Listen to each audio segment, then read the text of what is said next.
El primero, que antes de presentar a los chicos, que espero que no se lo pierdan, vamos a tener una entrevista la grabamos esta semana, la semana que viene la vamos a publicar con Sergio Lerner. Para los que no saben quién es Sergio Lerner, googleenlo, es espectacular la entrevista para Bitcoiners y no Bitcoiners.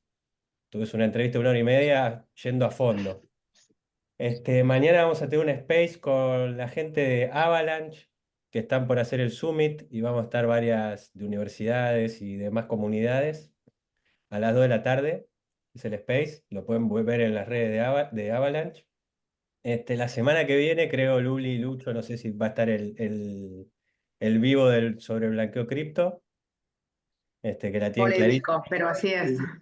Polémico, pero la tienen clarísima con el tema, así que los que les interese el tema, este, Próximamente. se sumen, se sumen. Y después, las redes del club, que acá lo voy a pasar por el chat ahora.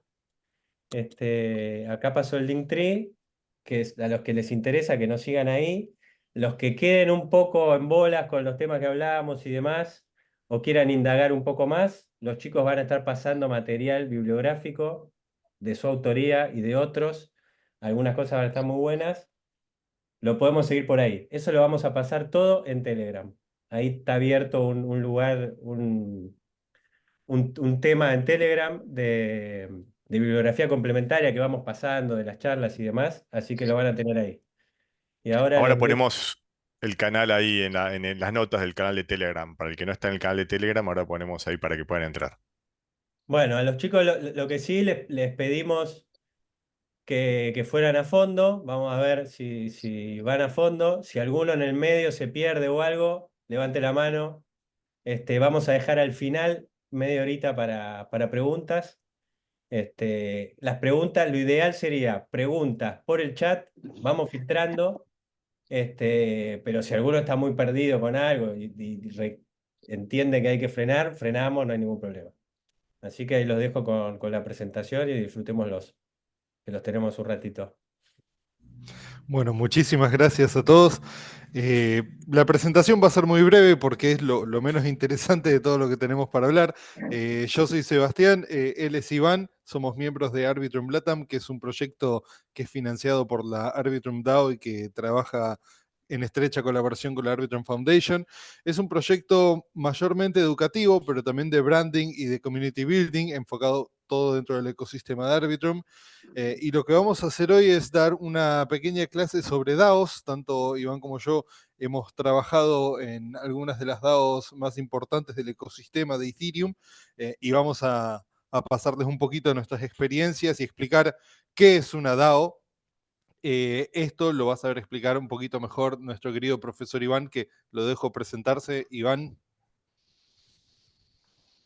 Bueno, muy bien. Gracias por lo de querido. Aunque es Era una mentira mentira. igual. Y sí, por supuesto. No voy a ahondar mucho en presentaciones personales, no solemos hacerlo para no robar un poco el tema, tiempo al tema en cuestión. En mi caso, sí soy profesor, licenciado en historia, no tiene mucho que ver quizás con tecnología, pero estas temáticas cruzan transversalmente todo, cruzan cuestiones sociales, económicas, políticas, sociales, tecnológicas, financieras, desde ya, ¿no? Así que bueno, la idea un poco de esta clase estructurada en algunos bloques es, primero, hablar acerca de qué es una DAO, una explicación bastante sencilla y intentar hacerla didáctica y pedagógica acerca de qué es una DAO, qué es esta nueva forma, bueno, no tan nueva porque tiene ya sus años, digo, no es algo que tiene un anito, pero tampoco es que tiene 20 años. Pensemos, no sé, que el toyotismo ya va a cumplir 70 y que el taylorismo y el fordismo ya van a cumplir más de 100, ¿no? 120. No son del todo homologables, ¿no? Una DAO y el toyotismo y el taylorismo. Pero bueno, es una organización, una forma de organizar bastante nueva. Vamos a explicar un poco de qué se trata. Luego, en otra parte de esta clase, me interesa hablar acerca de nuestra experiencia personal, es decir, cómo es trabajar adentro de una DAO, cómo está estructurada una DAO, cómo se solucionan los problemas en una DAO, discutimos dentro de la DAO, cómo se toman las decisiones, cómo puedo cambiar algo en una DAO. Bueno, un poco la experiencia de estar dentro de de la navecita, ¿no? Cómo se vive en esa especie de Nostromo, tirando una referencia cinematográfica. Y al final, a mí me interesa, quizás por un vicio profesional, tratar de colocar a las DAO dentro de un contexto epocal, podríamos decir, sociopolítico, ¿no? Un trasfondo filosófico, ¿no? Donde podemos colocar las DAOs en el mundo actual. Eh, a ver, como dije al comienzo, los temas del ecosistema, Lorena lo sabrá mejor que nadie, que recién ahí nos contaba su experiencia, son muy transversales. Es muy difícil conformar a todo el mundo, es muy difícil sentir que uno sabe de todo porque abarcan áreas gigantescas. Hay muchas cosas quizás de esta clase que muchos de ustedes dirán, esto ya lo sé, otras cosas dirán, esto nunca lo había pensado. Entonces tratamos de dar como un poquito de tenedor libre temático para que, si dentro de lo posible, todo el mundo se lleve, aunque sea alguna cosita nueva o alguna idea o algún perfil, alguna arista de este tema en particular, DAOs, que no tenía antes, ¿no? Es un poco la forma en la cual lo vamos a encarar. No les voy a preguntar a todos ustedes de qué trabajan, estoy viendo ahí, hay bastantes personas, pero bueno, por lo que me contaron, habrá algún abogado, bueno, sabemos que hay un profesor de economía, Lorena ya se presentó, en fin. Vamos a comenzar un poco con lo nuestro. Y vamos a empezar por una pregunta bastante redundante, que suelen ser las mejores para comenzar estas cosas, casi todo, que es, ¿qué es una DAO? Vamos a empezar por lo más básico, porque quizás no todo el mundo lo sabrá. Una DAO, probablemente sí sepamos todo, que es una organización autónoma descentralizada, ¿no? Eso significa las siglas, Centralized Autonomous Organization. Y si desglosamos estas tres palabritas, bueno, nos indican más o menos acerca de qué tipo de bicho estamos hablando. Organización en cuanto a que al fin y al cabo estamos hablando de un conjunto de personas que están llevando a cabo un proyecto con un fin determinado y van a usar ciertos medios. Como casi cualquier actividad humana, eso requiere una organización y cierta estructura propia que se adapte a los fines que se van a buscar, ¿no? Una DAO, de entrada, es una organización, como lo puede ser una familia, como lo puede ser una empresa. Cada organización tendrá sus particularidades, iremos viendo las de él. Autónoma por dos cosas. Normalmente se da una definición, yo veo que esta idea de la DAO como autónoma tiene dos aristas. Autónoma porque la idea es que una DAO funcione de manera automatizada, digo, a través eh, traccionando a través de smart contracts, ¿no? Y con poca intervención humana en un montón de cuestiones técnicas y en un montón de cuestiones que tienen que ver con el objetivo que tiene la DAO, ¿no? Entonces, la DAO tiene que ser de alguna manera automatizada en cuanto a esa tecnología subyacente que le es fundamental para su existencia, que es el smart contract, ¿no? Pero también autónoma en un sentido quizás político, en un sentido que habla un poco más del ethos general que suelen tener las DAOs, que es tender a cierta autarquía, ¿no? Tender a ser justamente entidades no dependientes o lo menos dependientes posibles de terceros, organismos centralizados, estados, corporaciones, etc., ¿no? Entonces, tienen un perfil, digamos, de autonomía doble. Técnico, por un lado, y quizás eh, político o de concepción, ¿no? Y en cuanto a la descentralización, es un término que calculo todos acá más o menos manejamos. Estamos hablando de organizaciones que van a rehuir a todo tipo de estructura vertical, van a rehuirle a la idea del verticalismo, no van a ser empresas con una jerarquía vertical bien marcada, y descentralizada también en cuanto, bueno, repetimos un poco esta idea de no depender de terceros, eh, y descentralizadas en todo sentido, ¿no? En cuanto a las tareas, en cuanto a la geografía, en cuanto a bueno, el tema de la identidad y el anonimato es bastante importante, ¿no? Como decíamos recién, no hace falta que ustedes muestren las caras. Entonces, de esa manera podemos más o menos definir los contornos de esto que llamamos organizaciones autónomas descentralizadas. Con respecto a dije esta palabrita, ¿no? Tecnologías subyacentes, no vamos a ahondar muchísimo en eso porque calculo que estamos a un nivel, por lo que estuvimos hablando ahí, un poco con Fernando, de posgrado, entonces ustedes más o menos estarán empapados de los conceptos. De todas maneras voy a hacer una breve asterisco por si alguno no lo tiene muy claro, para que no quede atrás con este tema que es algo importante, ¿no? La tecnología subyacente, que es vital para que exista una DAO y sobre la cual se construye una DAO y que es condición esencial de su existencia, en definitiva, básicamente es la blockchain y los smart contracts. Habrá gente que sabe incluso de smart contracts mucho más que yo, si hay programadores, etc.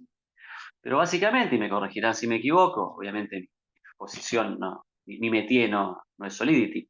Los smart contracts lo podemos entender de manera sencilla, lo más pedagógica posible, como una especie de programa de computación desplegado sobre la blockchain, cuyo objetivo principal es cumplir, ¿no? Llevar a cabo condiciones, términos, cláusulas, ¿no? De manera lógica, expresadas como podríamos pensar un contrato de cualquier tipo, ¿no?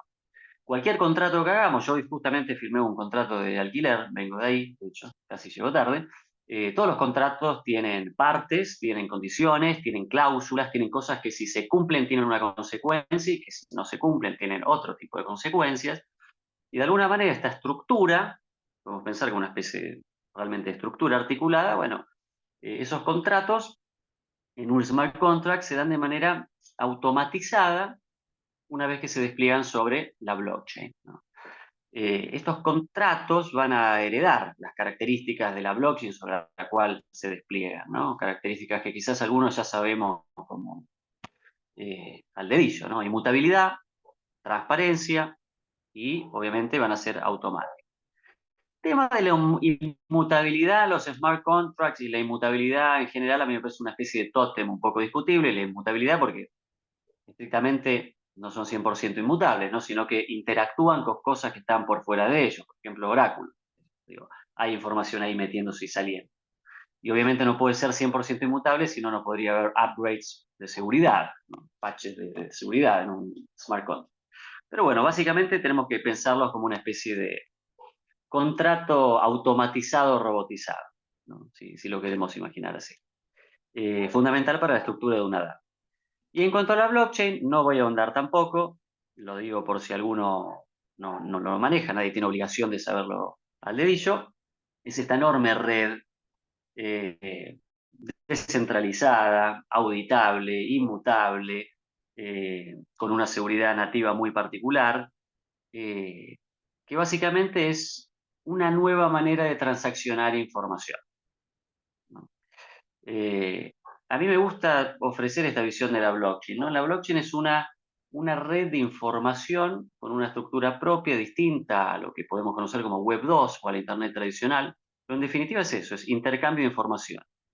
Yo suelo siempre querer romper un poco la visión de blockchain igual finanzas, criptomonedas, plata, trading, ¿no? Digo, creo que la blockchain tiene, y todos acá sabemos, un potencial bastante más grande que lo meramente financiero, y creo que lo necesario en este sentido es ampliar y romper un poco el molde de la idea de información.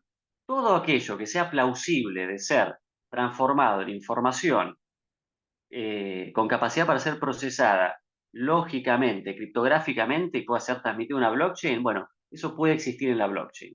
Y por supuesto eso excede de manera muy grande al dinero o a las criptomonedas, que están geniales, pero creo que hay que abrir un poco las miras y salir un poco del nicho y del tótem de la criptomoneda, el trading, la finanza, y si esto subió o bajó, ¿no? Creo que la blockchain tiene posibilidades gigantescas, ¿no? Y un concepto de información ampliado y de intercambio de información, de transacción de información, puede ayudar un poco a romper esta especie de cosa de nicho que hay, ¿no? En el ambiente. Así que la blockchain y los smart contracts, que espero que al que no lo sabía más o menos les hayan quedado un poco claro, son fundamentales a la hora de entender dónde habitan las DAO, ¿no? En qué ecosistema se desarrollan y existen. Bien.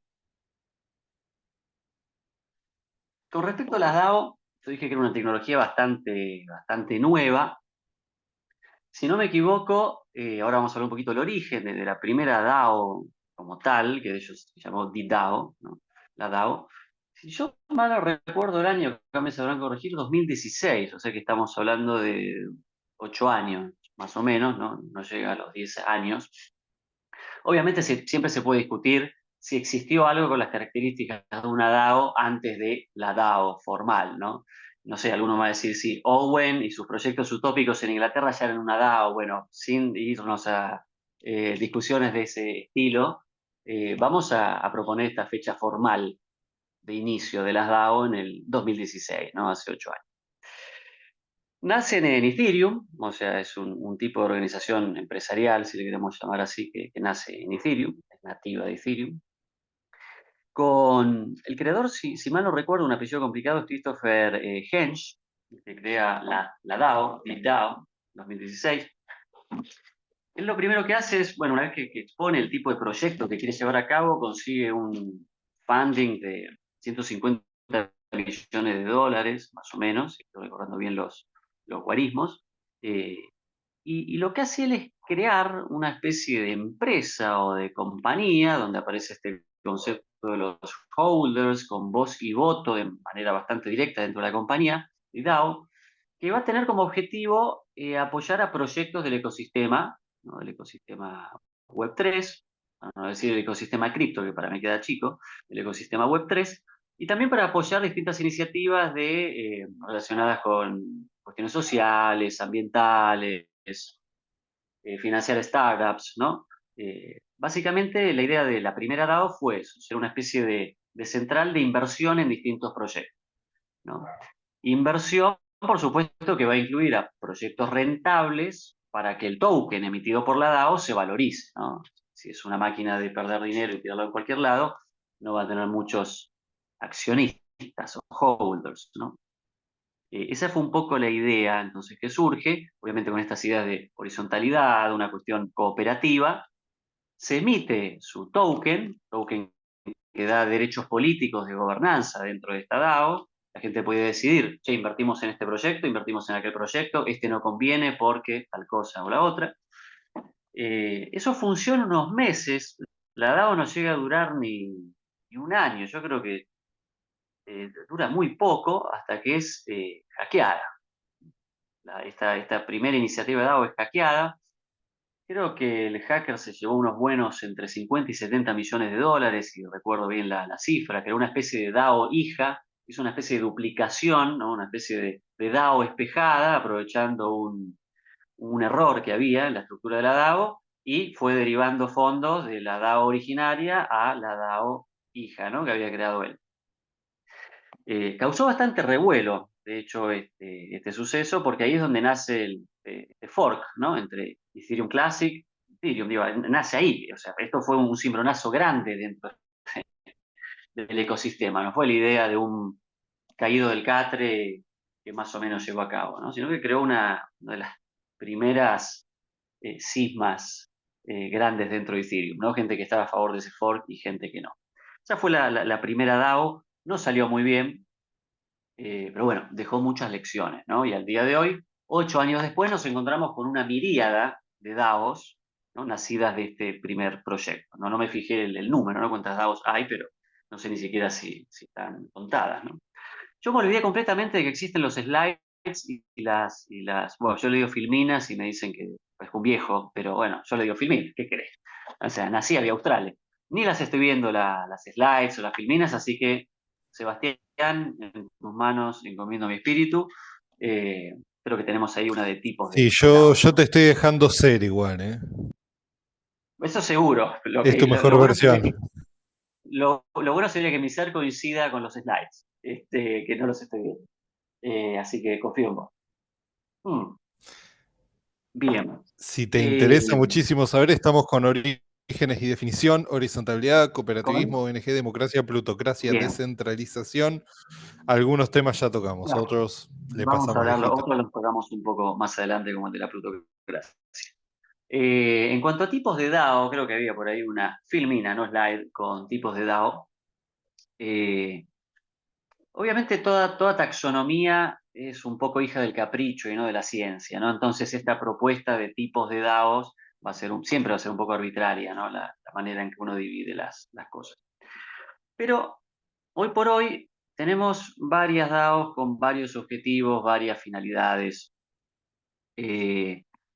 Una manera de agruparlas es esta, que es un poco la más normal, ¿no? Tenemos lo que se llama Investment DAOs, DAOs de inversión, que básicamente se agrupan fondos en una DAO y se invierten en distintos proyectos que se espera sean rentables y eso genera un interés en el token de la DAO, genera riqueza en la DAO y genera réditos económicos, o sea, son DAOs con un sentido básicamente financiero, aunque pueden financiar varios tipos de proyectos. Después tenemos protocolos con misiones específicas, como puede ser algunos, bueno, donde trabajamos nosotros, como puede ser Arbitrum o como puede ser Maker, ¿no?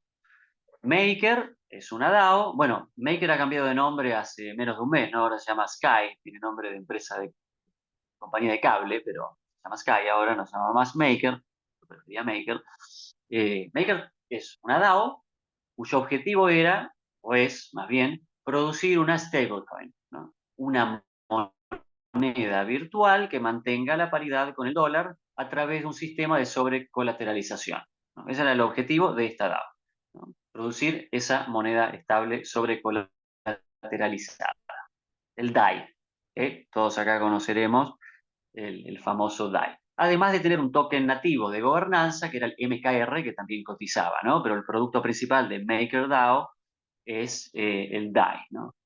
Que ahora va a cambiar de nombre. Bueno, el DAI va a seguir existiendo, pero va a estar el USDS, el dólar de Sky. Pero bueno, es una DAO con un objetivo particular. Arbitrum, que es donde trabajamos nosotros, en representación de quien venimos, va a tener como objetivo, bien ahí Lorena compartiendo temáticas legales, ¿no? De las cuales vamos a hablar ahora un poco y seguramente muchas preguntas. Arbitrum tiene otro objetivo. Arbitrum no tiene como objetivo central la producción de ninguna moneda ni de ningún token, más allá de tener un token propio, ¿no? Arbitrum tiene como objetivo central ayudar a la escalabilidad de Ethereum. Muchos acá ya conoceremos el ya famoso trilema blockchain, ¿no? O seguridad, o descentralización, o escalabilidad. Bueno, entendemos como escalabilidad, porque acá también es un tema bastante a discutir, pero al menos yo entiendo a la escalabilidad como la capacidad para procesar más transacciones por segundo sin agrandar los bloques y sin aumentar los specs, digamos, ¿no? Que con los mismos requerimientos y los mismos bloques podamos procesar más TPS, ¿no? Más transacciones por segundo, ¿no? Siempre hacemos la comparación con Visa. Yo no me acuerdo cuántas transacciones por segundo tiene Visa y cuántas tiene Arbitrum, pero la diferencia es abismal, ¿no? El objetivo de Arbitrum es, de alguna manera, que esto escale, que las transacciones sean mucho más baratas, mucho más eficientes, ¿no? Ese es el objetivo principal de Arbitrum, que es otra DAO. Entonces tenemos DAOs con objetivos como muy específicos. Hay otras DAOs que se encargan de otros aspectos, como las DAOs que podemos colocar dentro de lo que es el ReFi. No sé si muchos acá conocerán el término, no está tan en boga, bueno, depende del área donde uno se mueva. El tema de las finanzas regenerativas. No sé si alguien vio algo de ReFi acá, siempre me da curiosidad eso. ¿Uno está metido en eso? No, Lorena va a tener una opinión, estoy seguro. No estoy en ReFi, pero sí, digamos, no es mi área de expertise. No hay nadie muy metido, casi nunca, ¿eh? Cuando uno pregunta hay gente metida en el tema de ReFi. ReFi, bueno, es bastante amplio, no está del todo definido todavía este tema de las finanzas regenerativas, pero de alguna manera la idea es un enfoque de las finanzas más centrado en la inclusividad, en la cuestión ambiental, en repensar las nociones de riqueza, ¿no? Y de acceso a los servicios financieros. Las DAOs relacionadas con lo que es el ReFi se centran mucho en filantropía, ¿no? En financiar proyectos relacionados con mejoramiento del medio ambiente, etcétera. Uno de los ejemplos es ClimaDAO, es bastante interesante, nunca me metí en profundidad cómo está estructurada esa DAO, pero es bastante interesante lo que hacen. Pero bueno, existe ese mundo y las DAOs por sus características están bastante dentro de lo que es el ReFi, ¿no? Después tenemos DAOs, esto es un mundo un poquito más minoritario, relacionadas con el tema de la autentificación y de la verificación de identidades y de documentos digitales. Estábamos hablando un poco de los marcos legales, de los cuales vamos a hablar adelante, un poco más adelante, antes de conectarnos acá. Y estábamos hablando acerca de cómo la blockchain y la Web3 y las DAO tendrían que permanecer lo más separadas posible de todo tipo de regulación y de todo tipo de control estatal. Bueno, yo creo que eso está muy bien, pero si se quiere lograr eso, el ecosistema en general tiene que dar seguridad y que dar cierta consistencia legal, y eso va a tener que trabajarse con el tiempo, ¿no? Si no, todo está como una especie de cosa en el aire. Y hay DAOs trabajando un poco en esa cuestión, ¿no? Cómo verificamos, cómo autentificamos, cómo trabajamos en el tema de la identidad digital, la documentación digital, para que esto de alguna manera pueda coordinar el día de mañana con el mundo real, ¿no? Que sigue ahí afuera. Tenemos DAOs también conectadas con NFT. NFT es otro concepto que para mí hay que romper porque uno conecta automáticamente a NFT con monigotes un poco absurdos y arte mala, o al menos esa es mi tendencia a pensarlo. Pero sin embargo, los tokens no fungibles también es un sitio donde hay una posibilidad inmensa, ¿no? La tokenización, en donde se pueden tokenizar desde ingresos futuros de deportistas a los cuales yo puedo sponsorear, se puede tokenizar propiedades se puede tokenizar el real estate, puedo tokenizar una hectárea y venderla, y eso puede aumentar muchísimo más la accesibilidad y la liquidez de un terreno, de una casa. Digo, yo puedo tokenizar un proyecto entero, ¿no? Es la capacidad de fraccionar en tokens real world assets, ¿no? Bienes del mundo real. Digo, la tokenización también excede al arte y los muñequitos con los que uno suele conectar o a los NFT, ¿no? Y también hay DAOs metidas en ese mundo. Y después, de manera muy minoritaria, yo la verdad no me he metido mucho en esto, pero sé que hay DAOs relacionadas con el tema de la creación de contenido, ¿no? La distribución, la creación y la monetización de contenido, ¿no? De contenido audiovisual, por ejemplo. Pero es un tema que yo creo que es el que menos explotado está, ¿no? Esto en cuanto a alguna taxonomía posible de DAOs, como para ver el escenario amplio que hay de áreas en las cuales las DAO se mueven, ¿no?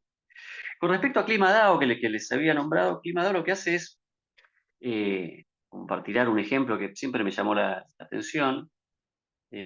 ClimaDAO compra créditos de carbono, ¿no? Compra lo que se llaman créditos de carbono. No sé si alguien acá, seguramente alguien está familiarizado con el concepto de créditos de carbono y cómo funcionan, mientras toma un poco de té.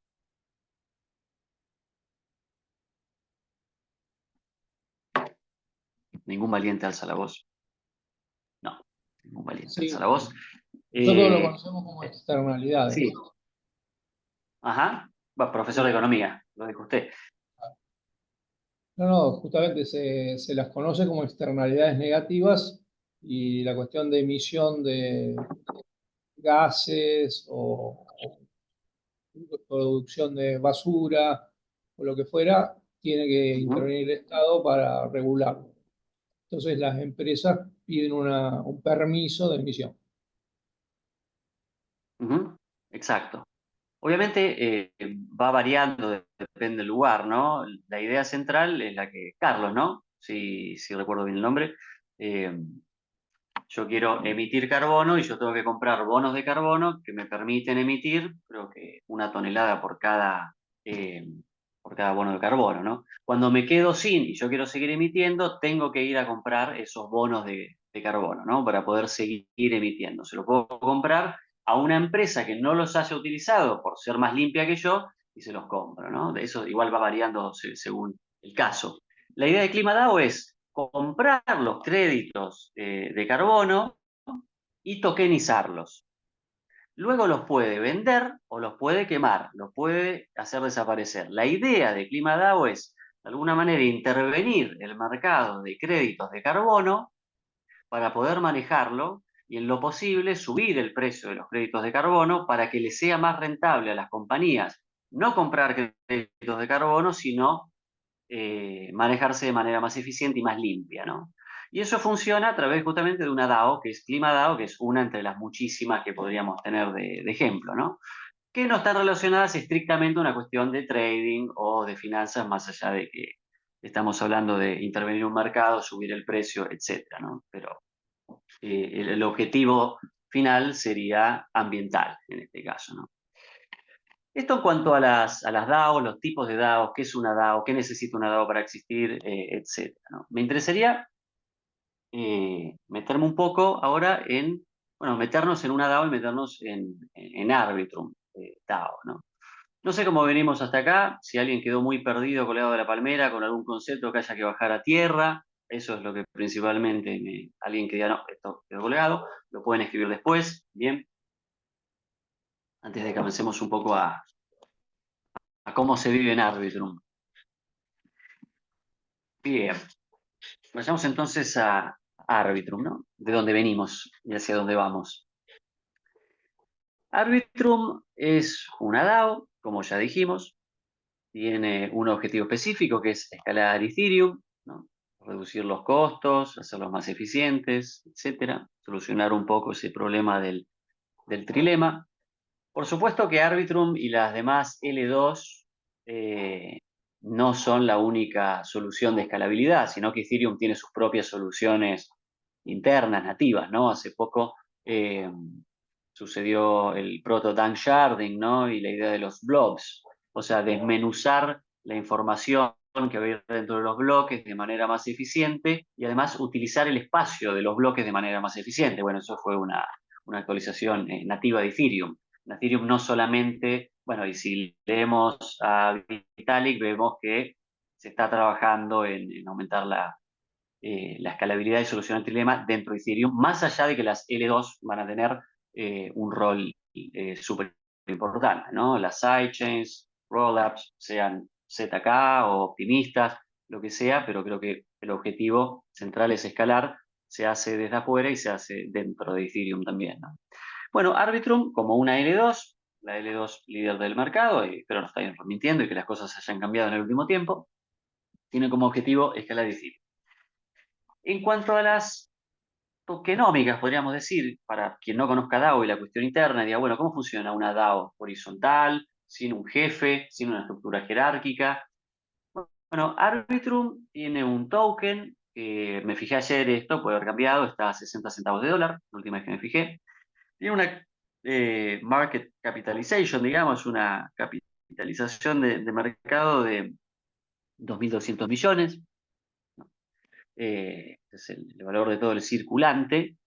Y en cuanto al supply, o sea, cuánto hay, cuánto ARB va a haber, el tema de las layers, sí, ahora me voy a anotar la pregunta para cuando nos sobre algo de tiempo y explicamos el tema de las layers, que se va un poco de tema, pero prometo volver a eso. Ahora lo decimos chiquito y lo más didáctico posible. El supply total de Arbitrum es de 10.000 millones. Hay 10.000 millones de ARBs que se van a ir soltando, ¿no? Se va a hacer este vesting y cada cierto tiempo se va soltando cierta cantidad de ARB al mercado, ¿no? Pero hay 10.000 millones que se van a ir soltando. Actualmente, bueno, esos 10.000 millones de ARBs, para saber cuánto valen, tendríamos que ver la cotización, ¿no? Si son 10.000 millones y vale 60 centavos de dólar cada uno, no voy a decir una borrada, pero empieza con 6. 6.000 millones sería, ¿no? No estoy loco, no soy tan bueno en las matemáticas. Y en cuanto al volumen de trading volume, digamos, cuánto mueve ARB más o menos, me fijé ayer a la noche, y ayer había movido unos 300 millones de dólares, ¿no? Esos es un poco los números que se maneja en esta DAO, ¿no? 2.200 millones, 10.000 millones y 300 millones de transacciones hasta la noche de ayer, ¿no? Digo estos números porque a veces cuando hablamos de DAO uno dice, bueno, es una cosa horizontal, nadie te pide ningún currículum para entrar, no hay ninguna manera de contratar a nadie, todo está en el aire. bueno, serán cosas chiquitas, será como una especie de cooperativa barrial que... No, estamos hablando de 10 mil millones de dólares movidos por una DAO que funciona de esta manera, ¿no? Lo cual da un poco de vértigo. En cuanto a la estructura interna de Arbitrum, tenemos alguna filmina de esto por ahí que va a estar dando vuelta, quizás la están viendo, quizás no. Hay dos cosas en Arbitrum. Arbitrum y la mayoría de las DAO, no todas, suelen tener a la DAO, que es lo que estamos hablando, es esta empresa descentralizada, en donde quizás nadie se conoce con nadie y donde hay mucha gente anónima trabajando y llevando a cabo estas empresas que mueven muchísimo dinero. Está la DAO, pero también está, en el caso de Arbitrum, lo que se conoce como la Arbitrum Foundation, ¿no? Lo mismo pasaba en Maker. Estaba MakerDAO y la Maker Foundation. ¿Qué es la Foundation o qué son las Foundations en general en las DAO? Bueno, las podemos entender a las Foundation como el cuerpo legal más consistente del proyecto en cuestión. Porque la DAO, la mayoría de las DAO no tienen ningún tipo de entidad legal definida actualmente. Si bien hay lugares en el mundo donde ya se está trabajando para darles alguna especie de marco legal y de categorización legal, por ejemplo en la isla de Malta, si mal no recuerdo, una noticia, o en algunos estados de Estados Unidos, Wyoming, Tennessee, creo que ahí ya se está trabajando mucho con el tema de, bueno, darle consistencia legal a las DAO. En la mayor parte del mundo no hay un marco, y menos un marco internacional, así como nosotros hablamos de CRL, sociedad anónima, esto, lo otro, aquello. Bueno, las DAO no tienen ningún marco legal.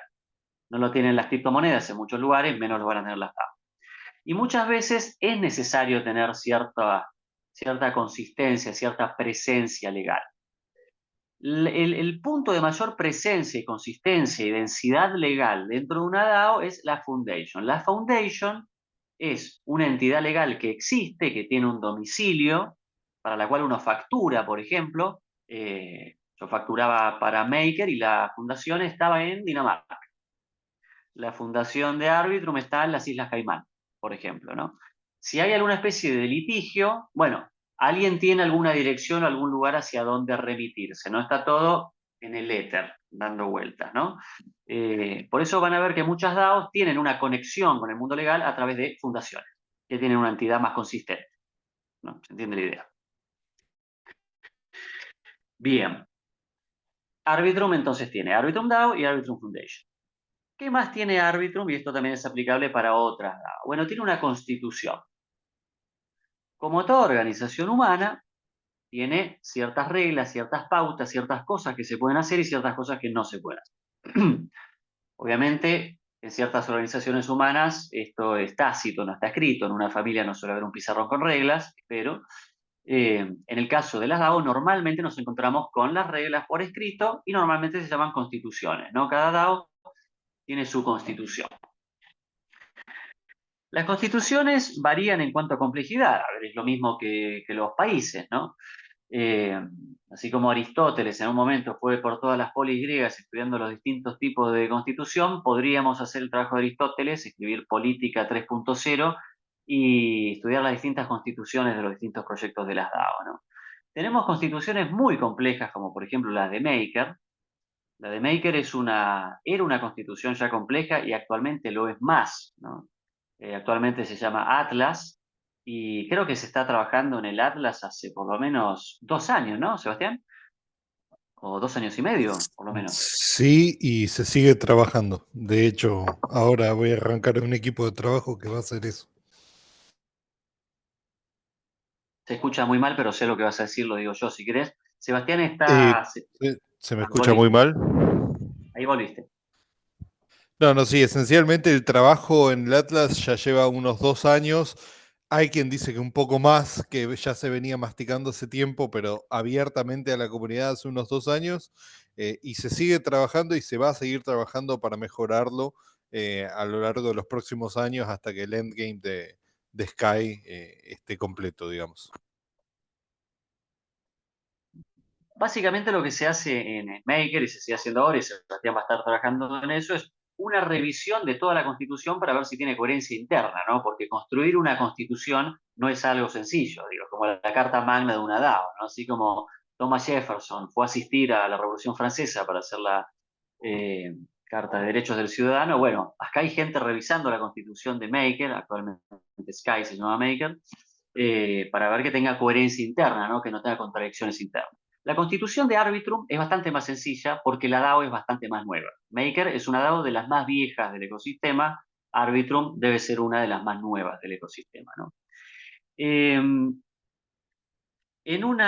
Bueno, la Constitución de Arbitrum, por supuesto, se dice quién es el dueño de la cadena, qué se puede hacer, qué no se puede hacer, cómo es el sistema de votación, ¿no? Si la votación es por mayoría simple, si es una votación cuadrática, si la votación es por el token weighted voting system, lo que significa sistema de votación por peso de token. El que más token tiene, más vale su voto, digamos, ¿no? Hay varios tipos de votación posible, como en la realidad, lo mismo pasa en la DAO. Arbitrum tiene justamente esta votación por token. Quien más tokens de Arbitrum tiene, más peso tiene a la hora de votar, ¿no? Bueno, todo ese tipo de cuestiones están en la Constitución. La cuestión del poder también, ¿no? Es la DAO la que le da el poder al Consejo de Seguridad de Arbitrum, etc. Ahora vamos a ver un poquito más de eso. ¿Qué más tiene Arbitrum como DAO? Bueno, por supuesto tiene un montón de funciones desplegadas sobre smart contracts, ¿no? Si no, no sería una organización autónoma descentralizada. Ha tenido su financiación inicial, por supuesto. Arbitrum fue creada por Off-Chain Labs, si no me equivoco, en el año 2009, no, o 2019, perdón, 2019. Sí, soy bastante anacrónico yo con eso. Y tiene también su token de gobernanza, ¿no? Token de gobernanza, para que tampoco nadie quede muy colgado de la palmera con esto. Token de gobernanza es una moneda digital, emitida por la DAO en cuestión, en este caso Arbitrum, que uno puede comprar desde distintas exchanges, centralizados o descentralizados, distintos SEX o DEX, y al tener esa moneda, en este caso ARB, uno empieza a tener derechos políticos para actuar dentro de la DAO. O sea, el token, bien ahí Fernando, contestando que estaba pensando lo de las L2 que nos estaba contestando, muchas gracias.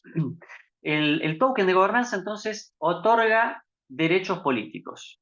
Más allá de ser una moneda, a mí me permite participación política dentro de la organización a la cual pertenezco cuando compro esos tokens. Cuando yo compro tokens, en este caso de Arbitrum, yo paso a ser lo que se llama un holder, ¿no? Yo tengo tokens. Soy una especie de accionista de Arbitrum.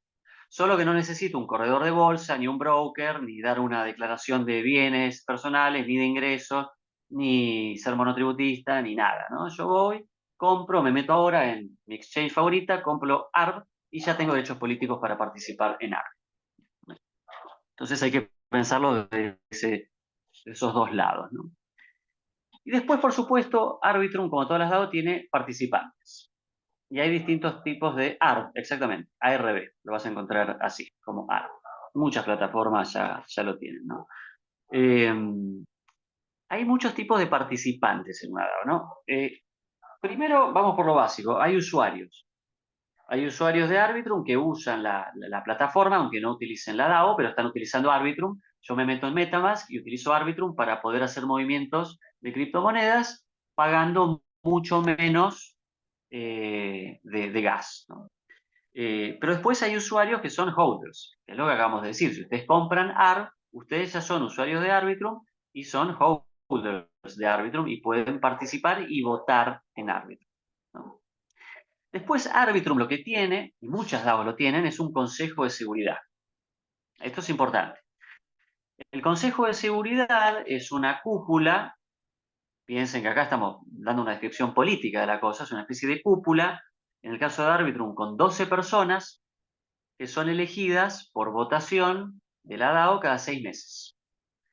Este consejo de seguridad se encarga, es como una especie de comité de crisis, y si hay alguna especie de cuestión urgente que tratar, bueno, existe ese consejo de seguridad que se une y puede llevar a cabo acciones de acuerdo a la situación de emergencia que se está presentando, ¿no?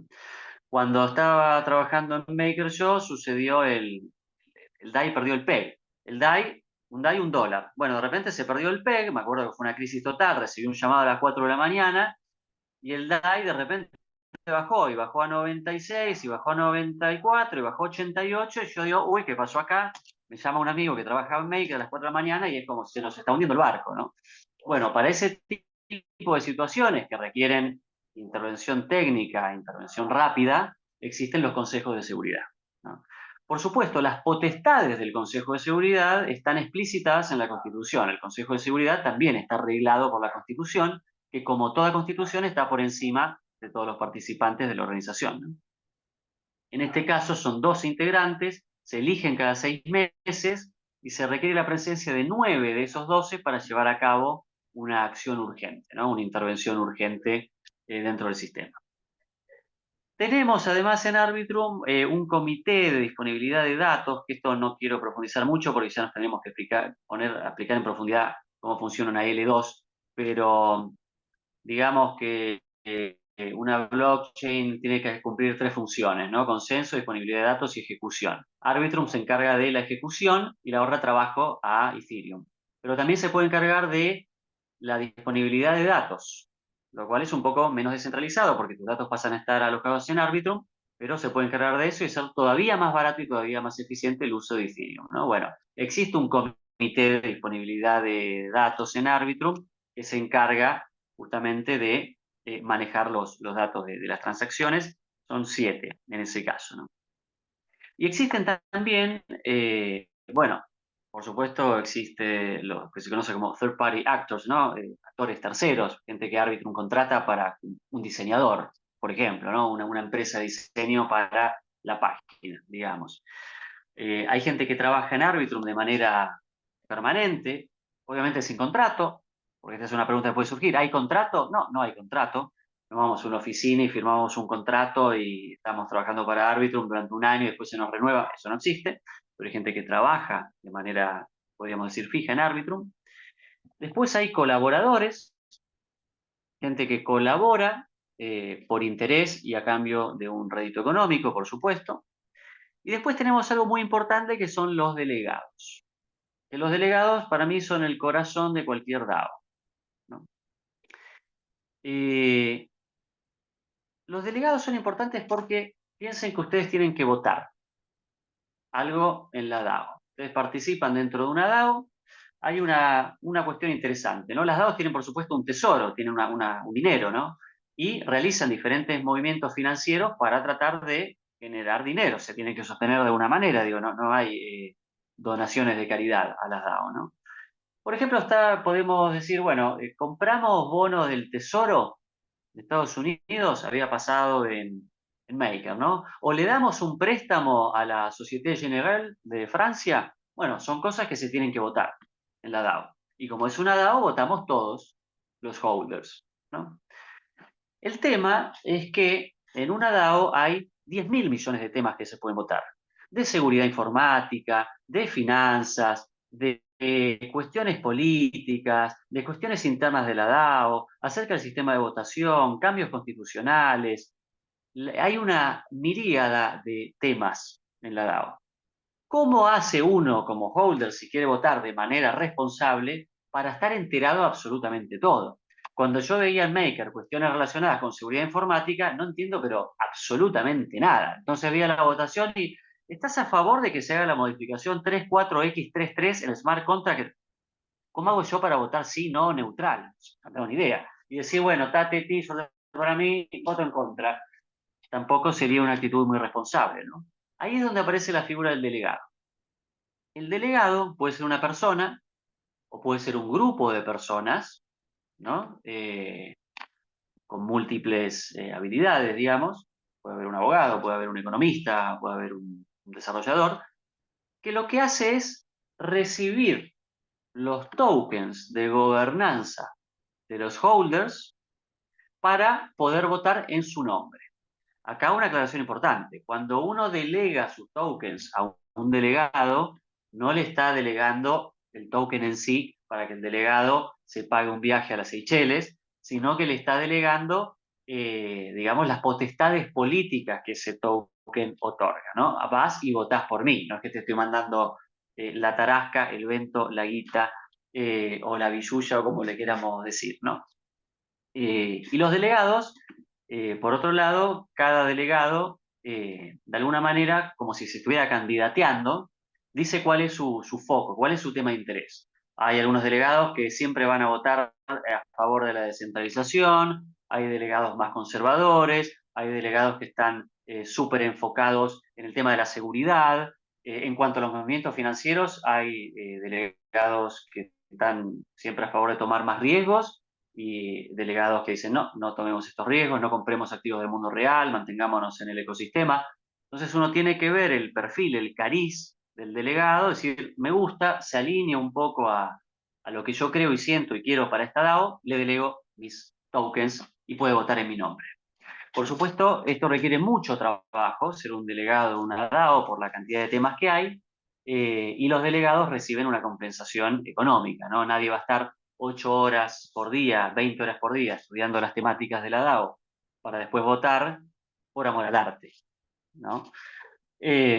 Algunos elementos más para que terminen de tener la anatomía de la DAO es, bueno, el foro, que lo pueden dejar ahí, Sebi, si tenés el link del foro de Arbitrum para verlo. El foro es el corazón de la DAO, digamos, donde uno se mete y discute, ustedes se crean un usuario y empiezan a hablar en 15 minutos, y pueden discutir lo que se les cante, contestar y hacer lo que quieran, básicamente.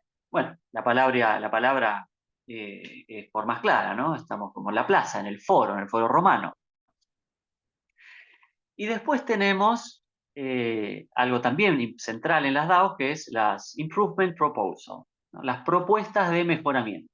En el caso de Arbitrum, AIP, porque es Arbitrum Improvement Proposal, ¿no?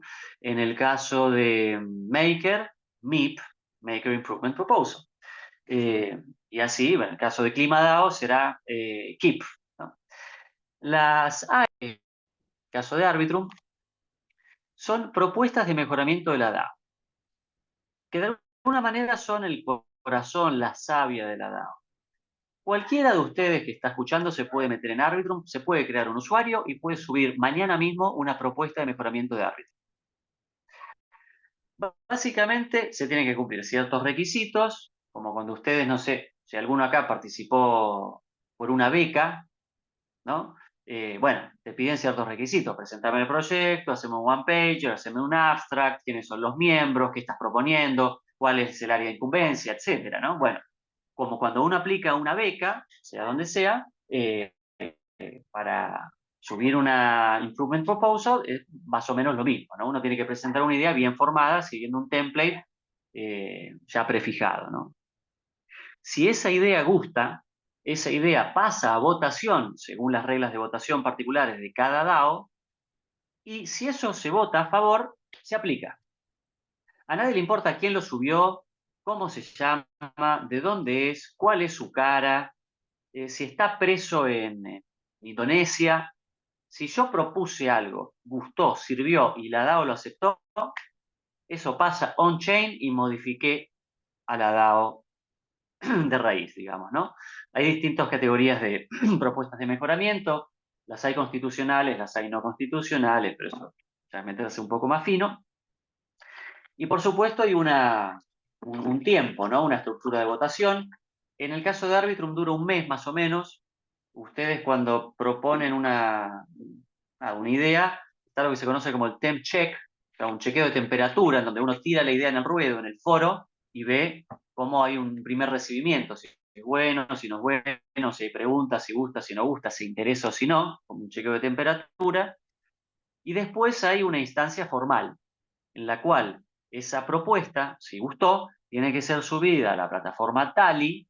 Para ser subida, requiere que la suba alguien con 1 millón de ARP. En este caso serían $600.000, ¿no? Alguien que disponga de esa cantidad, que diga, esta idea me interesa, de alguna manera la sponsoreo, soy un holder importante, subo a Tally esta propuesta. Ahí se lleva a cabo la votación, que es por mayoría, o con el 5% del circulante puesto, para que pase la propuesta, y si se aprueba la propuesta, después hay un tiempito más de reacomodo, y en total se dura un mes, ¿no? Ese es el proceso de cambio de Arbitrum si uno quisiera cambiarlo. ¿Queda más o menos clara la estructura interna de cómo funciona Arbitrum? Y esto es aplicable a muchas otras DAO. Con respecto a las L2, si queda un ratito, después hablamos un poco de eso. L2 quería decir básicamente, si pensamos que la blockchain está acá y la blockchain hace un montón de trabajo para llevar a cabo sus transacciones, hace mucho trabajo, una L2 es como una especie de estructura, de nave, podemos imaginar, que se coloca arriba de la blockchain y que hace algo del trabajo por ella. Eso hace que los costos de operar en blockchain sean más baratos. Si tiene que hacer menos trabajo la blockchain, entonces consume menos recursos. Si consume menos recursos, sale más barato. Si los recursos si el trabajo lo hace una L2, se llama capa 2 porque está por arriba de la capa 1, o sea, el nombre es bastante gráfico, bastante explicativo. Si la L2 hace algo del trabajo de Ethereum, la hace más eficiente, le evita trabajo y la hace más barata. Entonces uno opera a través de la L2 y mandar plata sale más barato que en Ethereum, por ejemplo, ¿no? Mucho más barato, muchísimo más barato. Entonces ayuda a que haya más transacciones en Ethereum. Eso es una L2, por si había quedado ahí. Yo como soy profesor paranoico cuando me hacen una pregunta y siento que quedo dando vueltas. Trastornos obsesivos compulsivos, ¿qué les dice? Bien, no sé cómo venimos con el tiempo. Estamos bien, ¿no? Vamos una horita y un poquito más. Bien. Vamos a pegarle un poquito a la cuestión política de las DAO. En cuanto a los aspectos políticos, bueno, piensen que soy profesor de historia, entonces es un tema que me interesa bastante, ¿no? Se suele hablar mucho de las DAO y colocarlas dentro del escatón de la democracia y de las organizaciones abiertas, horizontales, bla, bla, bla, bla, bla, bla. Esto es cierto en un punto y no es tan cierto en otro punto y tiene un poco de hype, como se le dice ahora, ¿no? Al menos para mí. Porque si bien son organizaciones muy democráticas en cuanto al foro, por ejemplo, ustedes se pueden poner en el foro de Arbitrum, pueden discutir de igual a igual con el creador de Arbitrum o de Maker. O sea, está el tipo que creó Arbitrum ahí, ustedes contestan y mandan. Si les contestan es otro tema, ¿no? Pero cualquiera puede dar su voz ahí. En ese sentido son organizaciones muy democráticas. En cuanto a las votaciones, para mí, la manera correcta de definirlas es que estamos ante organizaciones de tipo plutocrático, básicamente, ¿no? Estamos ante plutocracia. Es decir, el poder, el Kratos, digamos, está en poder de, justamente, valga la redundancia, de quien tiene mayor dinero, de quien tiene mayor riqueza, ¿no? Porque como estamos hablando de sistemas de votaciones, en donde el que tiene más tokens tiene más peso en el voto, bueno, evidentemente si yo tengo 500 ARBs y viene alguien con 1 millón de ARBs, bueno, ahí estamos ante una democracia no muy plena. Esto no es una crítica, ni tomar postura, porque no sé cómo funcionaría con una democracia plena. Digo, yo acá me limito a describir, ¿no?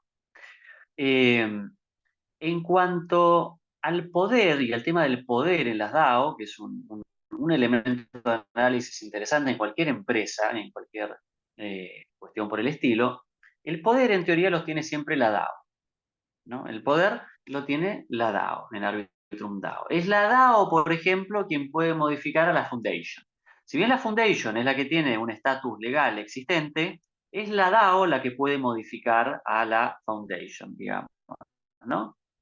Y en el caso de que hubiese algún problema en la Foundation, el poder, es esta idea de retroversión del poder, ¿no? El poder vuelve a aquel, ¿no? a quien lo da. En el caso de Arbitrum DAO y de MakerDAO, se supone que el poder siempre está en la DAO y los founders, no tanto del lado de las foundations. Si bien es cierto que, por supuesto, existe cierta disputa y cierta tirantez entre la lucha por el poder real entre la Foundation como entidad legal, con una existencia física y normalmente relacionada con los creadores originales del proyecto y la DAO, ¿no? Y esto es entendible. Si yo creo un proyecto y veo que el proyecto de repente se está yendo para un lado que no me gusta, Y ahí cuesta un poco la descentralización absoluta y decir, bueno, hagan lo que quieran, democracia plena, ¿no? Entonces, esas tensiones sanas, por otro lado, e inevitables, porque es una organización humana, existen, ¿no? Hay una pregunta que a veces surge que es si está conectada con la política del mundo real, la DAO, que es una pregunta válida, porque esto también se trasluce en las empresas. Digo, las empresas del mundo real, las empresas también tienen un tinte político, de alguna manera. En las DAO, obviamente yo no soy un experto viajero de DAOs, no suele asomarse lo que podríamos decir real world politics, así como están las RWA, podemos hablar de las RWP. No suele haber una tendencia ni de izquierda ni derecha, e incluso cuando se crean facciones dentro de las DAO, porque esto sí sucede, cuando hay temas muy candentes, principalmente, no sé, temas relacionados con la pérdida de descentralización, el contacto con los estados, el contacto con los activos del mundo real, temas que en el ecosistema crean rispideces. Bueno, cuando surgen estos temas, en el foro e incluso en la gente que vota, sí se crean muchas veces facciones, no vamos a decir partidos, porque no se arma una estructura de partido, pero sí se crean facciones y a veces hay discusiones bastante picantes. Lo que yo no he visto jamás en esta media década es ramificaciones hacia cuestiones políticas del mundo real en la DAO. Recuerdo, por ejemplo, Maker una vez que se había hablado de dar un montón de dinero, de dar y donación a Ucrania, cuando recién había empezado el conflicto con Ucrania y Rusia. Bueno, se discutió, pero siempre se discutió desde aspectos técnicos o desde aspectos ecosistémicos, digamos. Nunca salimos de la discusión de la Web3 y del ecosistema. Nunca llegó a haber una discusión ni prorrusa, ni pro-ucraniana, ni se tocaron esos temas de la política del mundo real dentro del ecosistema de Maker, ¿no? Esto tampoco sé si es bueno o malo, simplemente lo describo. Quizás la falta de conflicto de las DAO sea un síntoma de salud no tan bueno porque habla un poco de una mentalidad de nicho, ¿no? Como, bueno, nunca terminamos de salir del nicho Web3 y de empezar a esparcirnos un poco por el mundo real, ¿no? Pero bueno, eso es para pensar. En cuanto a otro aspecto de la cuestión política, que es qué se puede decidir dentro de una DAO, ¿no? A través de votaciones o a través de las propuestas de mejoramiento, bueno, todo, básicamente todo. Se pueden decidir cuestiones relacionadas con la política interna de la DAO, eso se puede votar, se puede discutir, se puede cambiar. Se pueden discutir algo crucial en las DAO, crucial y muy difícil, que son los frameworks, los marcos de trabajo. Piensen que una DAO tiene la parte financiera, la parte de seguridad, la parte de growth, la parte de desarrollo, hay que hacer software, hay que hacer frontend, hay que hacer la parte legal, que alguna rudimento legal tiene que haber. Bueno, todas esas áreas necesitan un marco de trabajo. ¿Cómo se trabaja? ¿Quién trabaja? ¿Cuánta gente hay trabajando ahí? ¿Están interconectados entre ellos? ¿Hay comunicación fluida? ¿Hay comunicación entre las distintas áreas que conforman la DAO? Porque acá no hay oficina, no hay edificio, no hay nada estructurado. Bueno, el tema de los frameworks es un tema que requiere mucho trabajo, mucha discusión. En Arbitrum todavía se está discutiendo al respecto y eso es una creación conjunta, ¿no?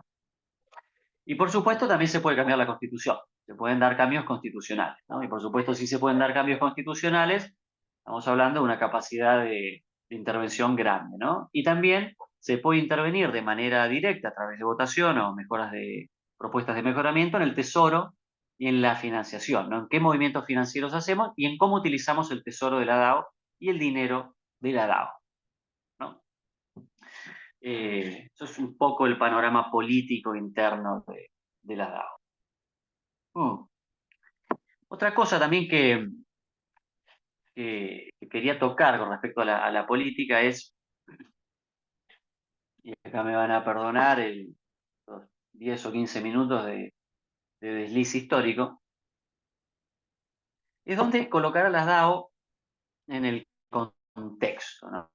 Y por supuesto, como acá vamos a hablar de algo que no es técnico, en el sentido de las ciencias duras, por supuesto yo no estoy tratando de dar una visión terminada, sino de tratar de aportar un perfil o una visión sociopolítica histórica de las DAO, ¿no?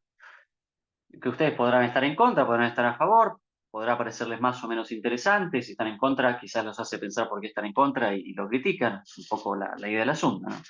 La idea del mundo académico.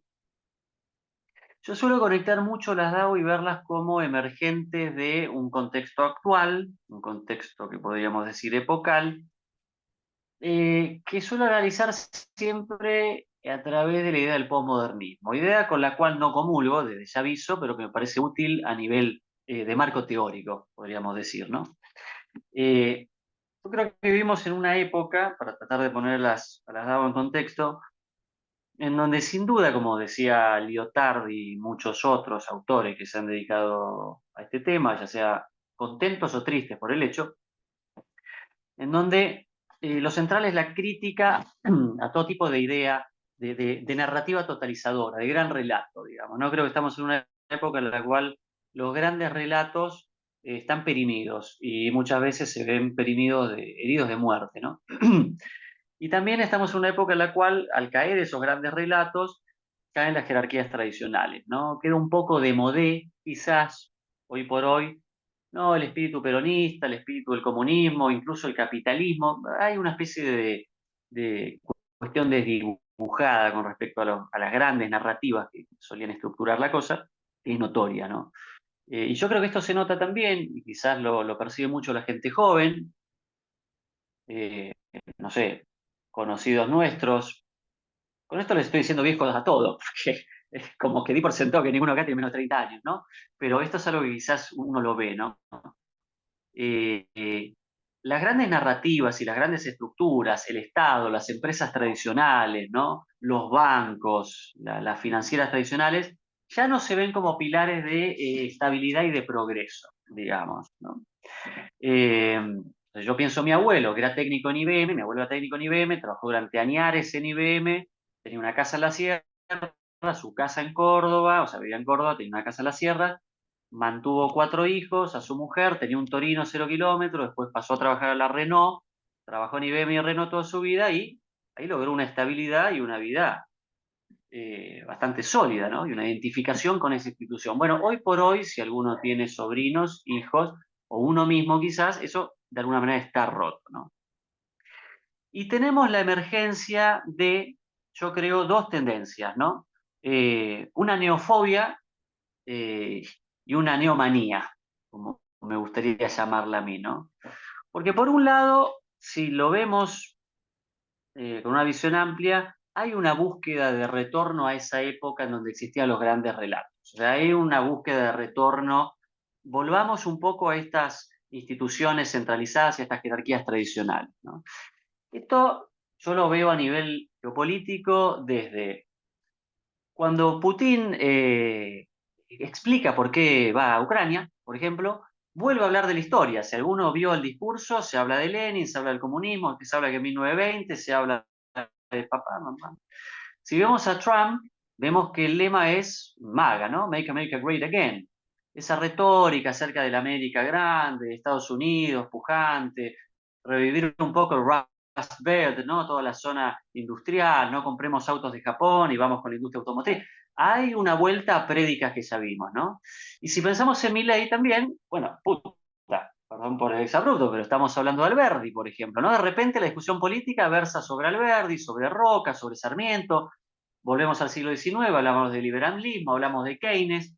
Hay como una especie de tratar de volver a esas viejas estructuras, digamos, ¿no? Una especie de vértigo sobre aquello que se puede venir si esto se rompe. Y sin duda, como estábamos hablando con Fernando hace un ratito, antes de empezar, está la cuestión del Estado, ¿no? Están los Estados-nación que se ven de alguna manera heridos y como catafalcos viejos ante todas estas nuevas tecnologías que de alguna manera les están moviendo el piso. Si uno piensa en las criptomonedas, bueno, medio que no se sabe cómo atajarlas. Todavía, bueno, está la cuestión de la ley MiCA, ¿no? Ahí en Europa y en el marco europeo, cada país tiene sus regulaciones distintas, ahora Bolivia se abrió, cada país es muy, muy distinto, es un mundo muy particular, pero, claro, esa red esclerotizada de la ley que se mueve lento, no se adapta muy bien a esta realidad líquida tecnológica que se le escapa de las manos, ¿no? Entonces hay como una especie de neofobia y de, bueno, tratemos de volver a lo viejo. Y después yo creo que hay una especie de neomanía o fascinación por lo nuevo, y el mundo web 3 adolece un poco de eso. No sé si es una virtud o una desventaja. Pero cuando nosotros vemos, no sé, pensemos, creación de contenido, youtubers, gente que deja el trabajo y hace una actividad autogestiva y se mueve a través de Instagram. La idea del cafecito, ¿no? Yo necesito una operación para un chico, no sé qué, el cafecito. La banda indie que tiene su propia, bueno, toda esta cuestión del do it yourself, y de la cuestión autárquica, de la cuestión autónoma, que de alguna manera responde a un contexto epocal, en esta caída de los grandes relatos, en esta desconfianza. Yo creo que ahí es a donde hay que colocar a las DAO. Para mí las DAO son un emergente de un contexto de época, ¿no? Y una respuesta a un contexto de época en el cual las estructuras tradicionales están deslucidas y están tratando de reinventarse, ¿no? Las DAO vienen con esta idea de colectivismo, de horizontalidad, de descentralización. Fíjense que la DAO lo que propone también es una nueva forma de legitimidad, en definitiva. Una nueva forma de legitimidad. Es un concepto bastante profundo. Una legitimidad colectiva o una legitimidad computarizada, algorítmica, digamos, ¿no? No una legitimidad ya de un señor de traje, una legitimidad de una empresa que no, hace 50 años que está acá la empresa, entonces vamos a confiar en Bayer. Bueno, esas fuentes de legitimidad también están perimidas, ¿no? Y las DAO, yo creo que es plausible colocarlas dentro de este análisis, de este contexto que podríamos llamar posmodernidad, ¿no? Más, incluiría también la idea de modernidad líquida, que todos acá habremos leído, ¿no? Si hemos estudiado, depende del tema que hayamos estudiado también, ¿no? Pero esta idea de Wallerstein, con quien tampoco comulgo, ¿no? Pero como marco teórico sirve. La idea de una sociedad cada vez más acelerada, ¿no? Esta idea del aceleracionismo. Una sociedad en constante cambio, sin mucha certeza, sin mucha solidez, y esta es la palabra clave, me parece, ¿no? Las estructuras sociales son cada vez más flexibles. Las DAO son tremendamente flexibles, ¿no? Cuando hablamos de flexibilidad lo podemos pensar en un montón de cuestiones. Voy a tirar cuestiones sobre las cuales no me interesa polemizar, pero las tiro. Las discusiones de género, las discusiones de lenguaje, la idea de la resubjetivización, ¿no? El retorno al individuo. Todas estas cuestiones muy típicas de la modernidad líquida, eh, yo creo que son sintomáticas de una época. De hecho, vuelvo a mi abuelo Quiche. Si yo le preguntaba a mi abuelo Quiche a los 30 años, ¿cómo te ves en 20 años? Me iba a saber contestar. Y no le iba a pifiar en la respuesta. Si yo les pregunto a ustedes, ¿cómo ven el mundo dentro de 25 años? Yo les aseguro que ninguno me va a poder dar ninguna respuesta muy certera de cómo ve esto de acá a 25 años, ¿no? Y esto también es un síntoma epocal. Y las DAO, estas nuevas organizaciones de empresa, tienen una flexibilidad mayor que la empresa tradicional y tienen un alto grado de adaptabilidad al contexto global y al contexto epocal. Tienen rapidez a la hora de redefinir sus propósitos de manera rápida, de manera bastante sencilla, de modificar sus reglas, de modificar sus objetivos y de que el trato sea como cara a cara, ¿no? Tienen de alguna manera, las DAO, la cualidad de lo efímero y la cualidad de lo temporal. Es una cualidad que coincide bastante más bien con el compás rítmico de la época en la cual vivimos, y creo que parte de que las empresas tradicionales caigan es que de alguna manera, todos lo sentimos, no se están pudiendo ayornar, ¿no? Entonces yo creo que las DAO tienen bastante camino para recorrer, ¿no? Una DAO se puede crear por un propósito y desaparecer. Hoy por hoy no tiene ni identidad legal, entonces tampoco va a haber un gran movimiento, no va a haber un terremoto si una DAO desaparece, ¿no? Al mismo tiempo, también las DAO son reflejo de lo frágil y de lo transitorio que son las estructuras de la sociedad contemporánea. Para terminar un poco esto, y más o menos llegar a horario, que creo que queda un poquito de tiempo quizás para preguntas que habrá, voy a tocar tres temas últimos con respecto a los problemas de las DAO y un poquito el tema de la legalidad, que por supuesto no soy abogado, yo no soy experto. La legalidad de la DAO yo creo que es un tema central, ¿no? Porque si la DAO va a cumplir un rol en esta época, el tema legal es importante. Ya sabemos que no son entidades registradas, que no tienen un cuerpo legal sólido y que no están categorizadas en ningún lado. No es una sociedad anónima, no es una cooperativa, no es una sociedad de responsabilidad limitada, no es una sociedad de fomento, ¿no? Entonces se presentan ciertas dificultades, por ejemplo, la cuestión contractual. ¿Cómo estructuramos la cuestión contractual dentro de una DAO? Digamos, ¿cómo traccionan ahí los contratos en la DAO? ¿Quién está firmando? ¿No? ¿Cómo se resuelve un conflicto en una DAO? ¿Qué capacidad coercitiva tiene la DAO para castigar de manera efectiva a alguien que transgrede las reglas de la Constitución de la cual hablamos? Por ejemplo, ¿no? ¿A dónde está eso? ¿Yo cómo te castigo? Digamos, ¿no? ¿Cómo están delimitadas las responsabilidades en una DAO? Es otro problema. Si la DAO de la cual yo soy holder participa, no sé, en lavado de dinero, ¿soy responsable?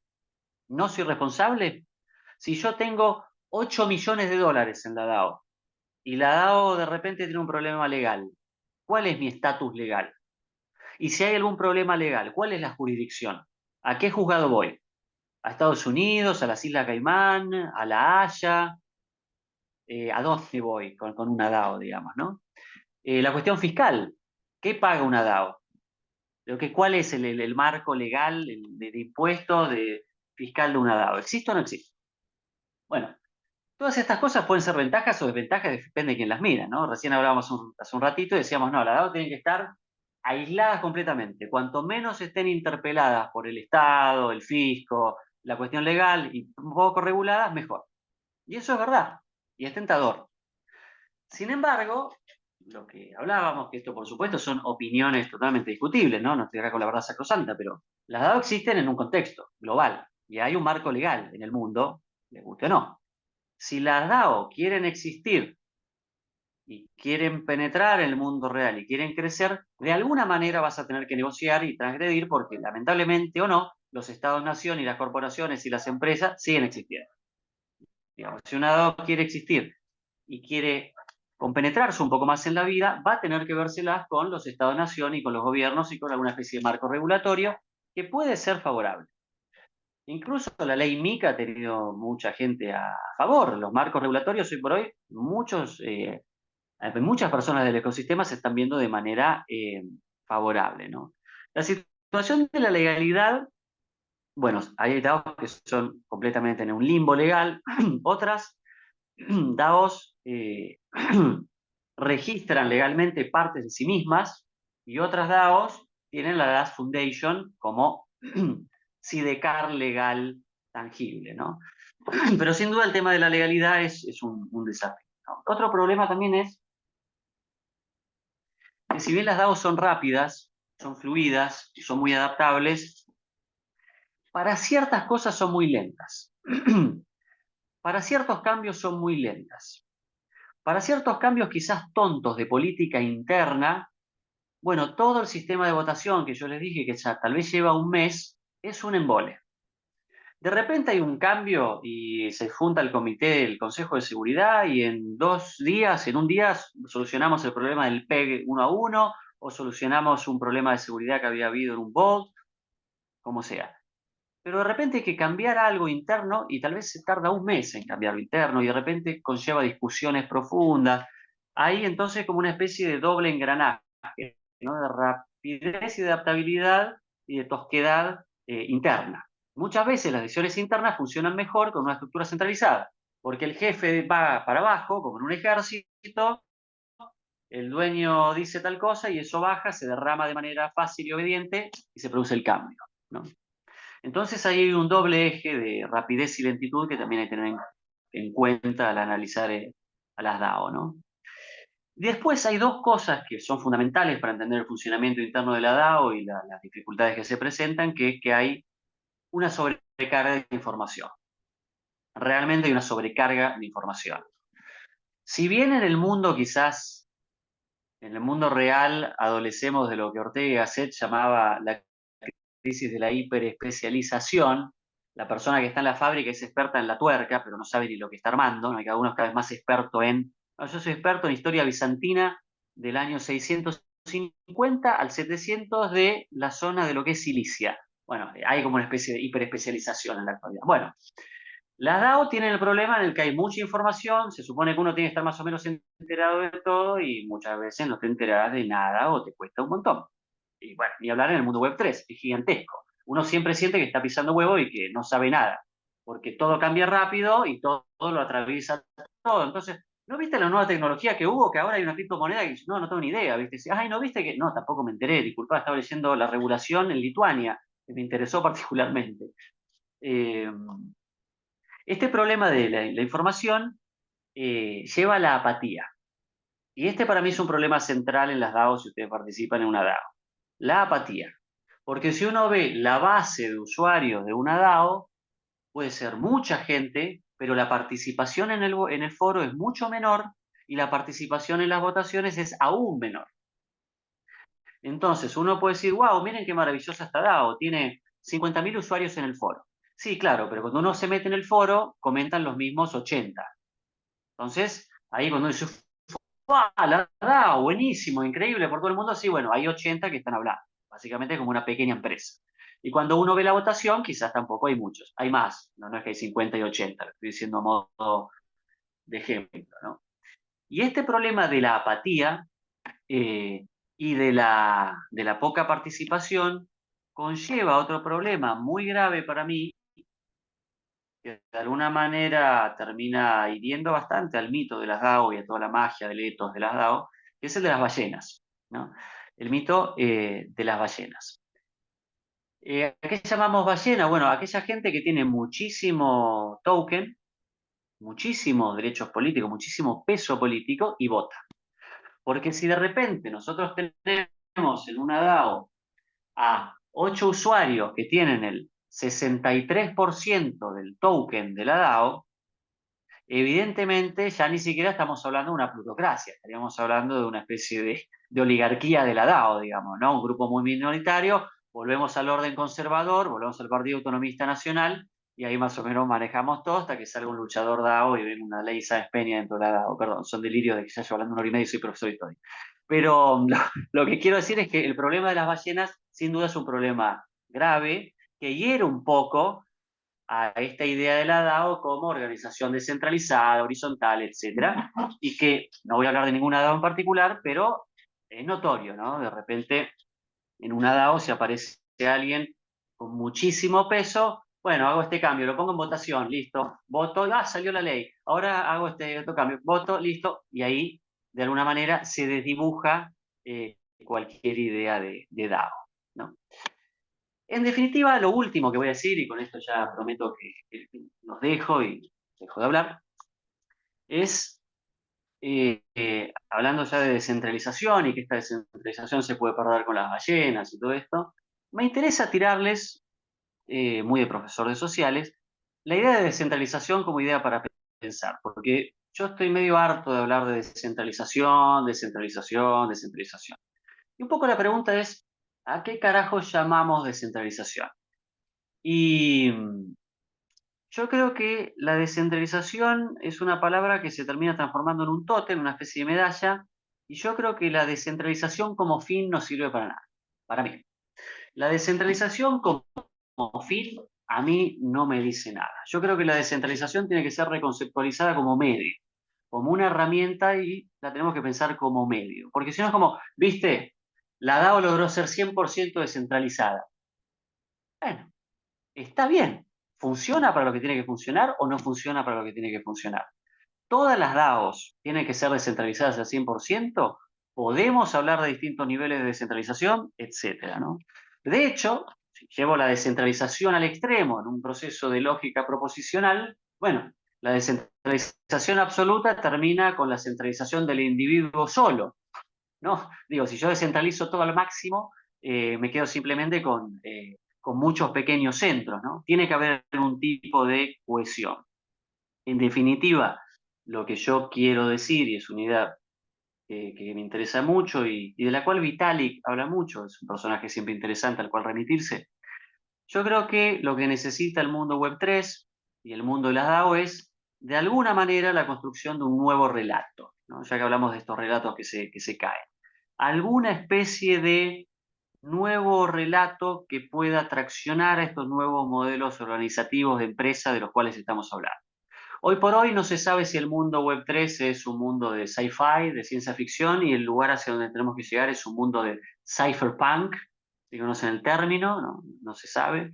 No se sabe muy claro si el mundo al cual aspiramos es un mundo de anarquismo, ¿no? Y una especie de anarquía liberal o de anarquía tecnológica. No sabemos si el ethos de la Web3 va a ser de ultracapitalismo, que también podría ser, y entonces es como una especie de capitalismo elevado. No sabemos si, bueno, criticamos una posible deshumanización, nos va a llevar a un lugar, a una tecnocracia deshumanizada.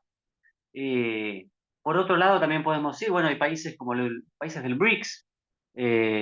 Rusia de repente ve en el mundo de las criptomonedas una posibilidad, tokenizando el oro y creando un rublo digital, de luchar contra el dólar. Entonces, de repente puede ser un arma para ciertos países que diríamos no alineados, o países BRICS, o no quiero decir países del otro lado del telón, ¿no? Porque, bueno, estamos en una época un poco así.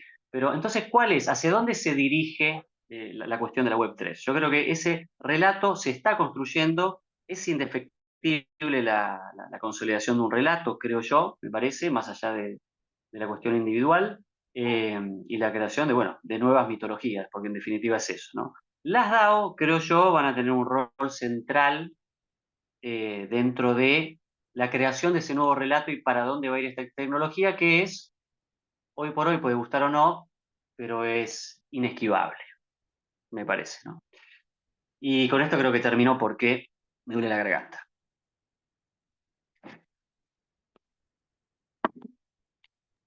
Bueno, muchas gracias, Iván. Abrimos espacio para preguntas. No Si sé qué fue llegando por ahí, a ver. empiecen a levantar la mano. Estaba la de capa 2. Teníamos el tema de las layers para explicar. Sí, algo habías dicho ya, Iván, sobre eso. El tema de las, pues se escuchó cortado. De las Layer 2. Las Layer 2, sí, las Layer 2 básicamente lo que dijimos es eso. Para mí la manera más didáctica de explicarlo es así. Una blockchain, pensemos en Ethereum, pensemos en Ethereum, una especie de máquina, ¿no? Cumple tres funciones principales. Esas tres funciones necesitan recursos para llevarse a cabo. Esos recursos te los tienen que cobrar. Cuando vos utilizás una red para enviar o recibir dinero, eso lo cobras, lo pagás con algo que se llama gas, hay fees, digamos, ¿no? Si existe un mecanismo que pueda aliviar parte de ese trabajo, hace que se utilice menos recursos y la utilización de esta red sea más económica, más eficiente, digamos, ¿no? Las L2, entre otro tipo de soluciones que hay, lo que se proponen es eso, ¿no? Hacerlo más eficiente, más barato y con más capacidad de transacciones, ¿no? Porque Ethereum tiene una capacidad de transacciones por segundo, TPS, bastante baja si lo comparamos con otras redes de transferencia de dinero como habíamos nombrado Visa. Es muchísima la diferencia, ¿no? Bueno, ahí hay una filmina bastante interesante, ¿no? Hay varias capas. Acá, de nuevo, la taxonomía es caprichosa, ¿no? Se puede hablar de una capa 0, de una capa 1, de una capa 2, incluso una capa 3. Pero las L2, Arbitrum es una L2, son eso, una solución de escalabilidad de Ethereum, para hacerla más barata, más eficiente, digamos, ¿no? A través de ciertos rudimentos tecnológicos, rollups y otras cosas, de las cuales, bueno, no vamos a ahondar mucho hoy. Ok. Sí, permiso, una cuestión. Por supuesto. Para aquí nosotros queremos aclarar dentro del Club Cripto USEMA, somos siempre pro descentralización y creemos en la descentralización. Dentro del mundo cripto hay distintas opiniones. Iván propuso un concepto de DAO. Las DAO en realidad... Pragmatismo, diría. Pragmatismo, exactamente. Las DAO surgieron justamente para evitar todo lo que un poco estaba comentando Iván, que es el tema de buscar siempre regulaciones en algún lado. Hoy en día, el estado de Wyoming, por ejemplo, en Estados Unidos, para facilitar o de alguna manera conformar a los que creen que tiene una DAO, les puso DAO LLC. cuando en realidad no hace falta hacer una DAO LLC. Con una LLC pueden hacer lo mismo Es que dice nefasto lo de Iván. Wyoming. Sí, sí. Por eso, el estado de Wyoming. Sí. Y en Suiza está lo que se llama, hacen fundaciones y le dicen DAO, que en realidad no son DAO. Entonces, Ajá. una cosa que hay que No. entender acá es que la DAO surgió justamente para evitar estas regulaciones, para no meterse en regulaciones, y si nosotros basamos todo en regularla, no necesitamos DAO. Eso hay que aclararse, porque ya con una Ujú. LLC en Delaware, o una LLC en Wyoming, o una fundación en Suiza, no hace falta DAO si nosotros queremos ser todos regulados y todos cumpliendo todas las legislaciones de todo. Entonces, en un inicio se hicieron justamente para evitar esta centralización, que haya un Estado donde pueda regular o imponerse ante sus miembros y que sea algo más colectivista. Y el mercado tradicional, de alguna manera, a veces puede llegar a empujar este tipo de situaciones y en realidad ya dejan de ser DAO, deja de ser originalmente como surgieron, y no es necesario a nivel jurídico que diga DAO. Puede ser una constitución de una LLC y cumple las mismas funciones, que es lo que está pasando. Y ahí vienen los debates si es necesario o no es necesario regulación, como si fuese decir que la blockchain necesita ser regulada. Bueno, la DAO Ujú. necesita ser regulada o demás. Bueno, ahí entramos en una especie de debate. Pero queremos dentro del Club Cripto decir que nosotros creemos en la descentralización y creemos en la ponderación del individuo y la libertad, ¿no? Individual, que sin... Absolutamente. Hay una cosa que es fundamental.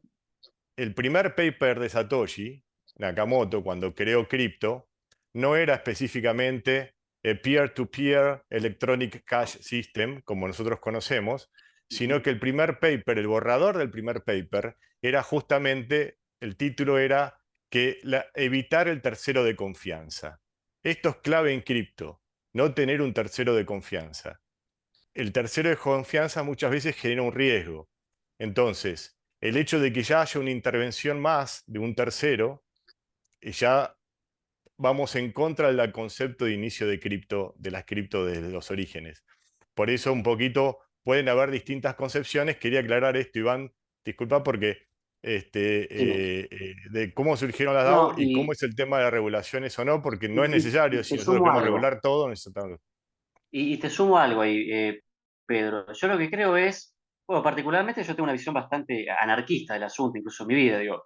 Estoy terminando de construir una casa en medio del campo, paneles solares, huerta. Yo creo bastante en eh, la autarquía y ser lo más autónomo posible del Estado y de cualquier tipo de corporación, digamos, ¿no?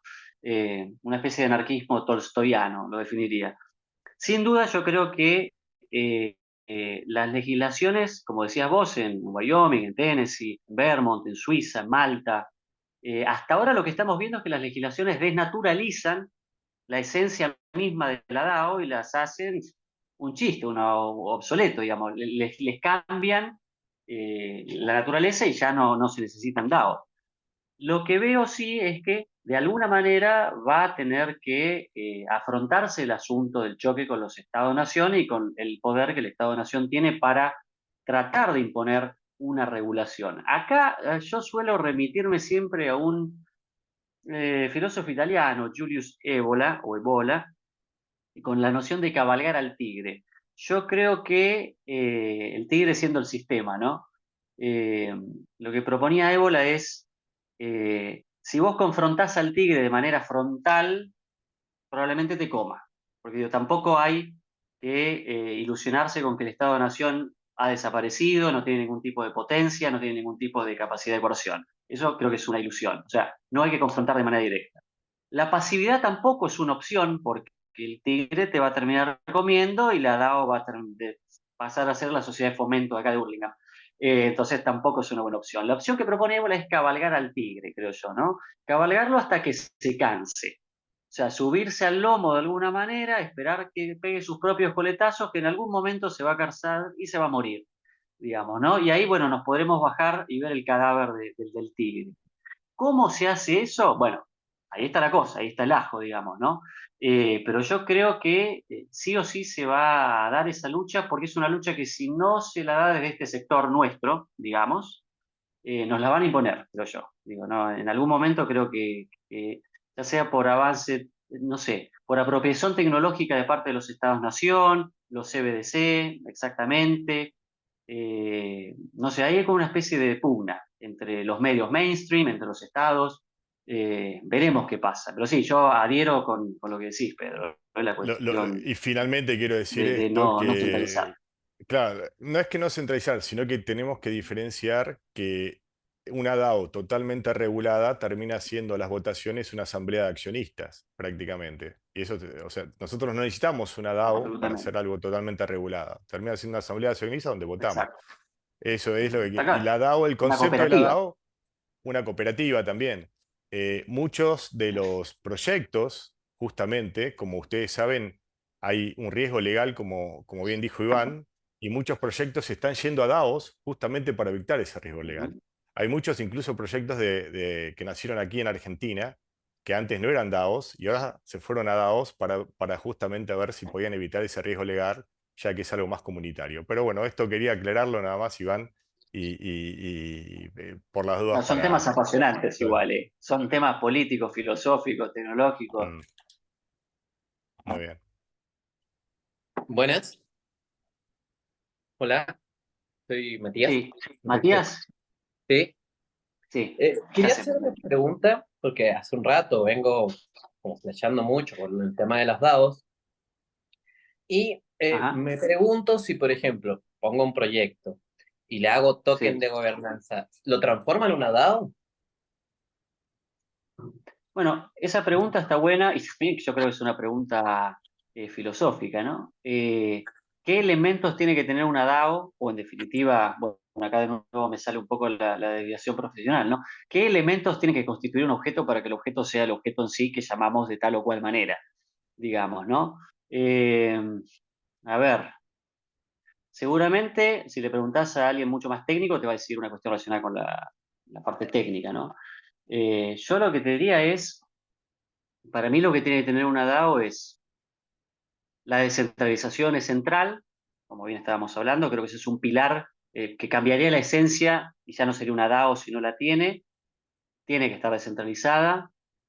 En cuanto al token de gobernanza, me cuesta pensar en una DAO sin un token de gobernanza porque tendría que ser una especie de mayoría simple, o sea, cada uno tiene un token, cada uno tiene un voto, digamos, ¿no? Claro, ese es el tema, la distribución de los tokens, ¿no? Digamos, pensar en una especie de DAO con una democracia plena es complicada por el mismo motivo que es complicado pensar en cualquier proyecto político de una democracia plena, que de hecho yo considero que no existe ninguna democracia plena. Podría existir en la Atenas de 8.000 votantes, ¿no? Ni mujeres, ni esclavos, ni metecos, ni niños, pero una democracia plena actualmente no existe ni en el mundo político tradicional y no veo cómo podría existir una DAO, al menos para mí, ¿no? Eh, yo creo que está relacionado más bien con un despliegue en blockchain, con la utilización de los smart contracts. Sí, sí. Bueno, hay que ver el tamaño de esas DAOs también, ¿no? Y cómo lo estamos pensando. Digo, ahí entra una cuestión de escala, ¿no? Si Sí, sí, pensamos un proyecto gigantesco, tal cual, sí, porque me decime. pregunto eso, ¿viste? Hace rato sobre este tema de, a ver, yo Sí, estoy re a favor de esta descentralización y de repente un proyecto que me imagino pequeño puede llegar a estar en la blockchain ajá, y todo y llegar a transformarse en sí. esto. Entonces, hace un tiempo vengo investigando para saber si es factible y también cómo se hace. ¿Viste? Hay una parte que me ha costado mucho encontrar que es cómo ya directamente crearlo. Entiendo cómo se hace, pero me Ujú. falta el paso como concreto, ¿no? Por así decirlo. Claro, que tampoco hay pasos pautados, digo, es una cosa bastante nueva, no hay como Tal cual, sí, una sí, sí. receta, como Pero decía es como lo Lorena que, también. eh, es como lo que decís, sí, sí, sí. de tener los smart contracts, estar en la blockchain. O sea, no son pasos concretos, pero son cosas que tienen que estar y tener. Entonces vengo en esa como averiguación de, bueno, cómo se hace el smart contract, cómo se pone en la Yo, blockchain, yo creo que Puedo sí. meterme un momento, no necesitas hacer nada de eso. Vos vas a ¿no? DAO House o vas a Cravo y en 3 pasos creaste tu DAO. No tenés ¿Cómo que se llama? saber codear. Ahí lo puse. Podés DAO Ahí House, lo puse en el chat. date el chat. Y si no, Cravo, según donde estés. DAO House creo que está en Gnosis Chain. DAO House está en Gnosis Chain, tenés el token tenés que usar DAI para entrar. Cravo está Sí. en Kusama, que es el ecosistema de Polkadot. Entonces necesitas ese token, pero en 2 clics o 3 clics armás una DAO, digamos. Ah, No, genial. no te compliques, no tenés que ser Genial. técnico para crear Sí, una sí, DAO. sí. Olvídate, esa es la ventaja que tienen hoy. Es conceptual la DAO, es una Totalmente, sí, descentralización. sí. ¿Ok? Es conceptual, sí. Bueno, yo creo que también cómo la quieras crear. De repente puedes decir, quiero crear una DAO de cero, totalmente autónoma. Quiero crear una DAO. ¿Cuál es el tipo de proyecto? ¿Cuánta gente va a estar? ¿Cuáles son las miras? Digo, ¿querés hacer algo gigantesco o querés hacer algo que se reduzca a, no sé, mi región? Y que ayude a, no sé, los plantadores de café de tal lugar. O quiero ser una DAO Digo, creo que depende un poco de eso, cómo vas a empezar. Pero lo interesante de esto es que, bueno, un poco como decía Lorena, lo puedes empezar vos, si tenés un perfil más técnico lo vas a empezar de otra manera, si tenés un perfil de desarrollador lo vas a empezar de otra. Eh, the sky is the limit. Sí, sí, yo creo que son discusiones que se están dando ahora, que me parece es un poco la idea interesante. ¿Y qué es lo que hace que una DAO sea una DAO? Creo que cada DAO te va a dar una respuesta más o menos. Es una discusión conceptual, como dice Lorena, me parece. Es un concepto abierto. ¿Qué es lo que también nos emociona de esto? Y por eso estamos hablando acá, ¿no? Totalmente, totalmente.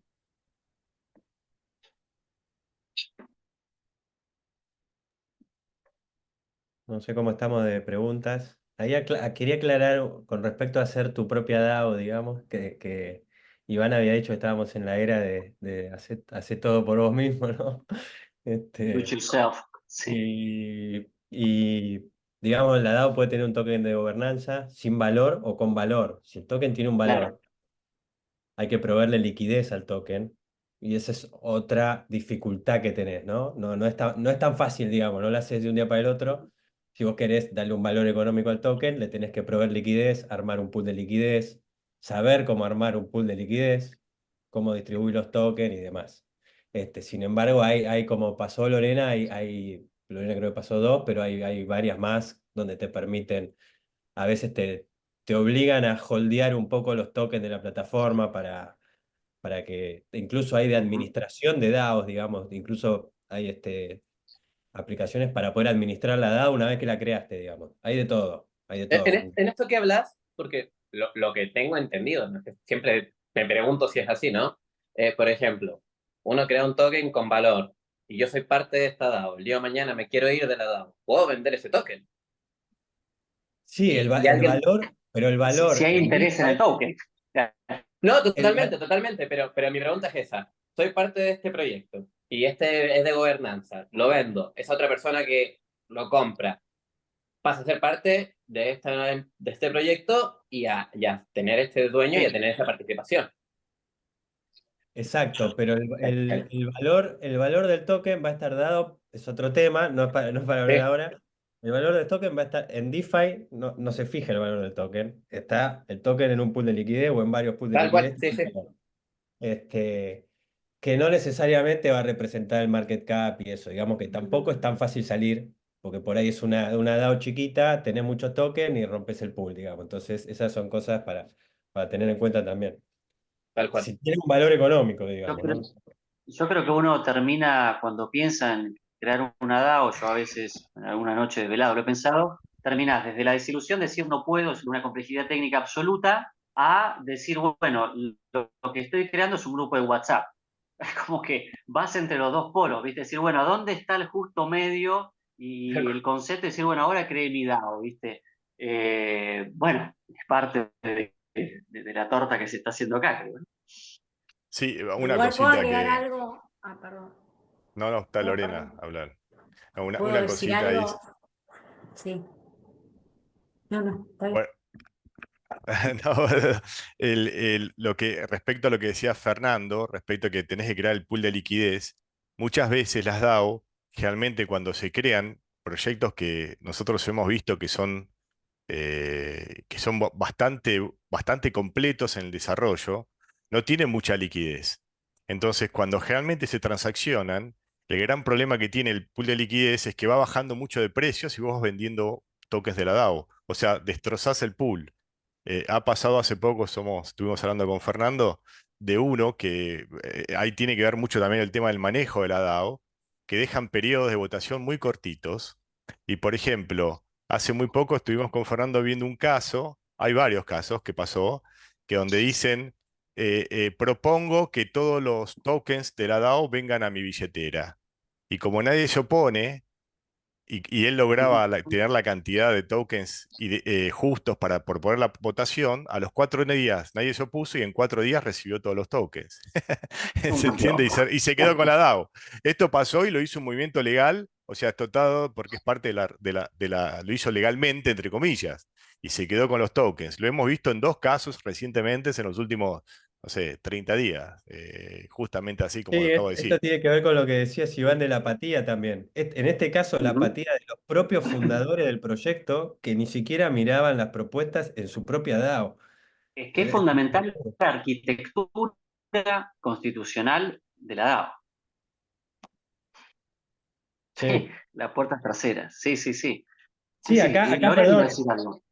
ahí pusieron puerta, pero no era una puerta trasera, digamos. No, Esto era no, un tipo que propone la votación, hace una propuesta y dice, quiero que me den X cantidad de tokens, que era este, de la y, DAO. y nadie le dio bola a la votación, digamos. Nadie se dio cuenta, ni siquiera los propios fundadores, que tendrían que estar un poco más al tanto de su propio proyecto. Nadie se dio cuenta, a los 4 o 5 días, no sé qué ventana tenían, los tokens a la wallet y los empieza a vender. Incluso en los chats que hay en los Discord, los propios, porque el atacante, por decirlo de alguna manera, que no es un atacante, porque ahí podemos ir al tema Fue todo legal. del hack de la DAO, si era un hack o no era un hack, que en Derecho realidad. natural o derecho positivo, digamos, ¿no?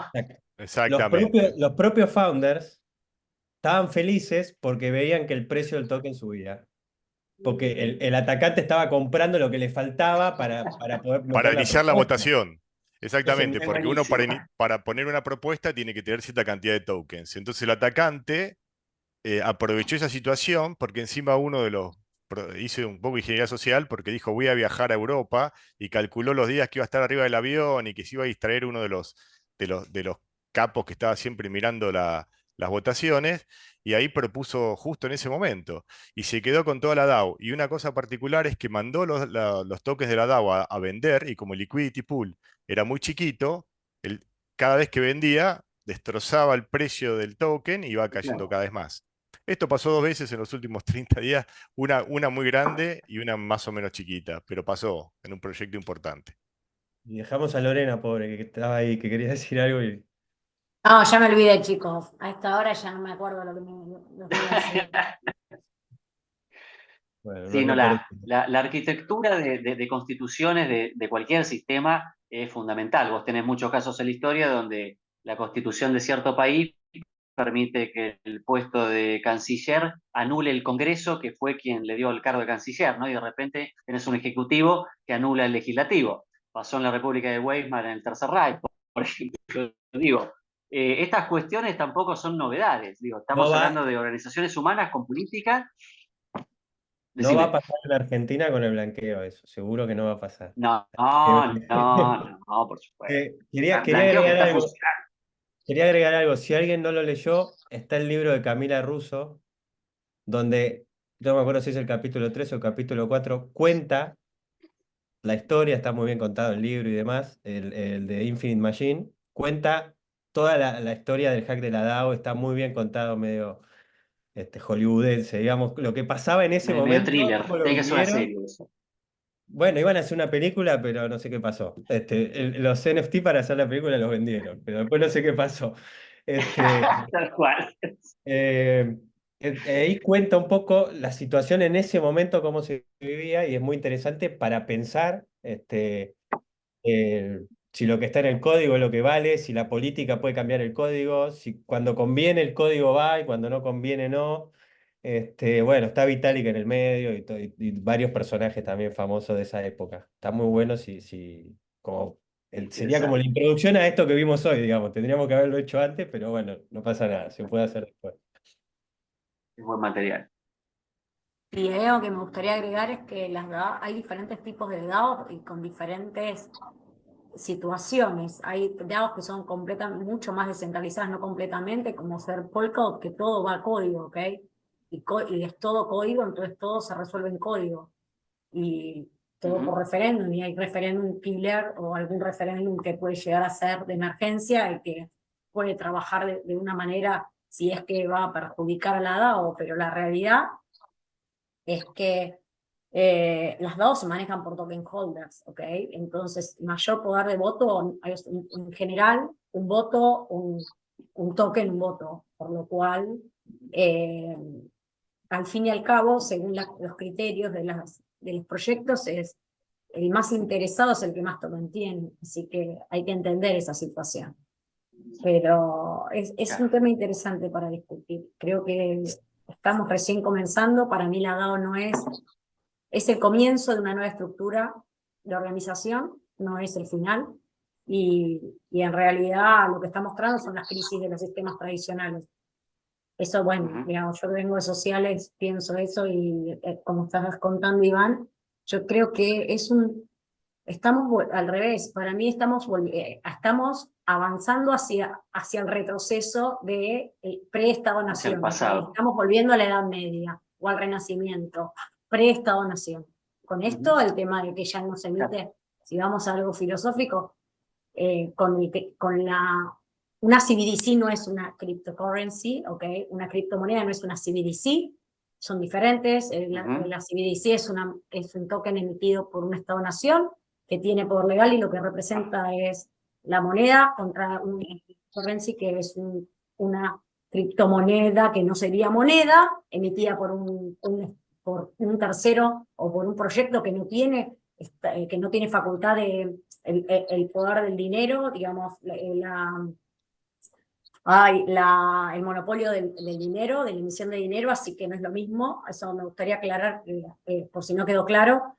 Y lo que en mi postura filosófica, si quieren, estamos retrocediendo y estamos avanzando hacia un retroceso en el sentido de que las criptomonedas vienen a romper el monopolio de los estados de emitir dinero, del monopolio de los estados de utilizar de un territorio, ¿ok? Porque las DAOs exceden un territorio, por lo cual se conforman, y de hecho lo que se llaman hoy Special Economic Zones, si estuvieron viendo de qué se tratan, o las pop-up cities que se van conformando, son nuevas formas institucionales que se están creando y que vienen a romper un poco de lo que uno conoce como Estado-Nación. Así que creo yo que se está rompiendo el Estado-Nación como lo conocemos, y bueno, el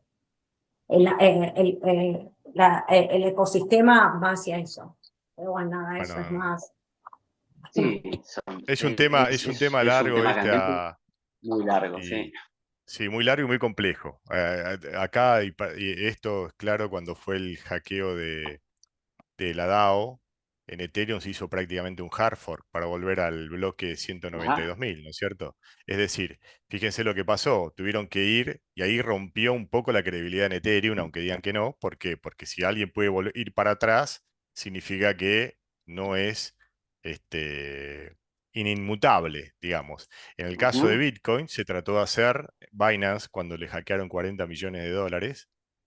Automáticamente llamó a todos los mineros de China a ver si conseguía el 51% de hacer lo que era básicamente un poder de minado, a ver si podía hacer con el hash rate superar el 51%, y no lo consiguió. Mientras más negociaba, más pasaba el tiempo y más se generaba otro bloque.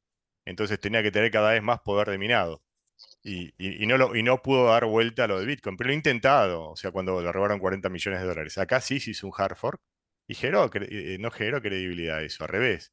Epa, hubo un grupo que decidió irse para atrás en unos bloques, ¿no es cierto? Cuando fue. Y eso también habla un poco de cómo funciona el sistema. No todas las blockchains son iguales. Hay algunas blockchains que están más susceptibles a estas cosas, algunas blockchains están más centralizadas, y otras blockchains están mucho menos mucho más descentralizadas. Por eso también el cambio de legislación en Estados Unidos. Si es Proof of Work o es Proof of Stake. Si es Proof of Work, lo quieren tomar como un commodity. Hoy Gary Gensler lo volvió a repetir, que no considera un security, digamos un valor a Bitcoin, porque justamente es Proof of Work. Y en cambio los Proof of Stake sí. Por eso Ethereum, al cambiar de Proof of Work a Proof of Stake, legalmente cae en la caería dentro de la parte de lo que es un security, y eso sería regulado por la Security Exchange Commission, la SEC, que entra en otra regulación con respecto a un commodity como si fuese oro, ¿no es cierto? O plata, ¿no? Que es otro tipo de regulación. Esto es una charla que es larguísima, pero bueno, es genial los chicos de Arbitrum, porque más en contacto con DAOs que ellos que fueron ahí al principio hay pocos, así que buenísimo. Creo que nos va a quedar otra charla para los quilombos de Maker, ¿no? Oh, Para más oh, adelante. eso Uf, fue, Un eso poco de fue, chismes también y cosas así. sí, no sabés, guerra y paz fue eso. Sí, sí, sí, Bueno, no total. sé si hay más preguntas, si no, cerramos, ¿no? ¿Les parece? Nada. Cerramos. Perfecto. Cerrás vos, Bueno, Luli. Cierro O Fer. yo. Bueno, en nombre del Club Cripto UCEMA, les agradecemos un montón la participación. Estuve viendo que se agregaron a las redes, pero síganos por los distintos canales, que vamos a seguir haciendo nuevos eventos. Gracias, Iván, gracias a todos los que participaron. Esto también lo vamos a subir en unos días a las redes, así que nos estamos viendo pronto. Muchísimas gracias para todos. Chao, Gracias, chicos. gente. Muchas gracias. Hasta gracias a luego. todos. Muchas Adiós. gracias. Gracias. Hasta luego.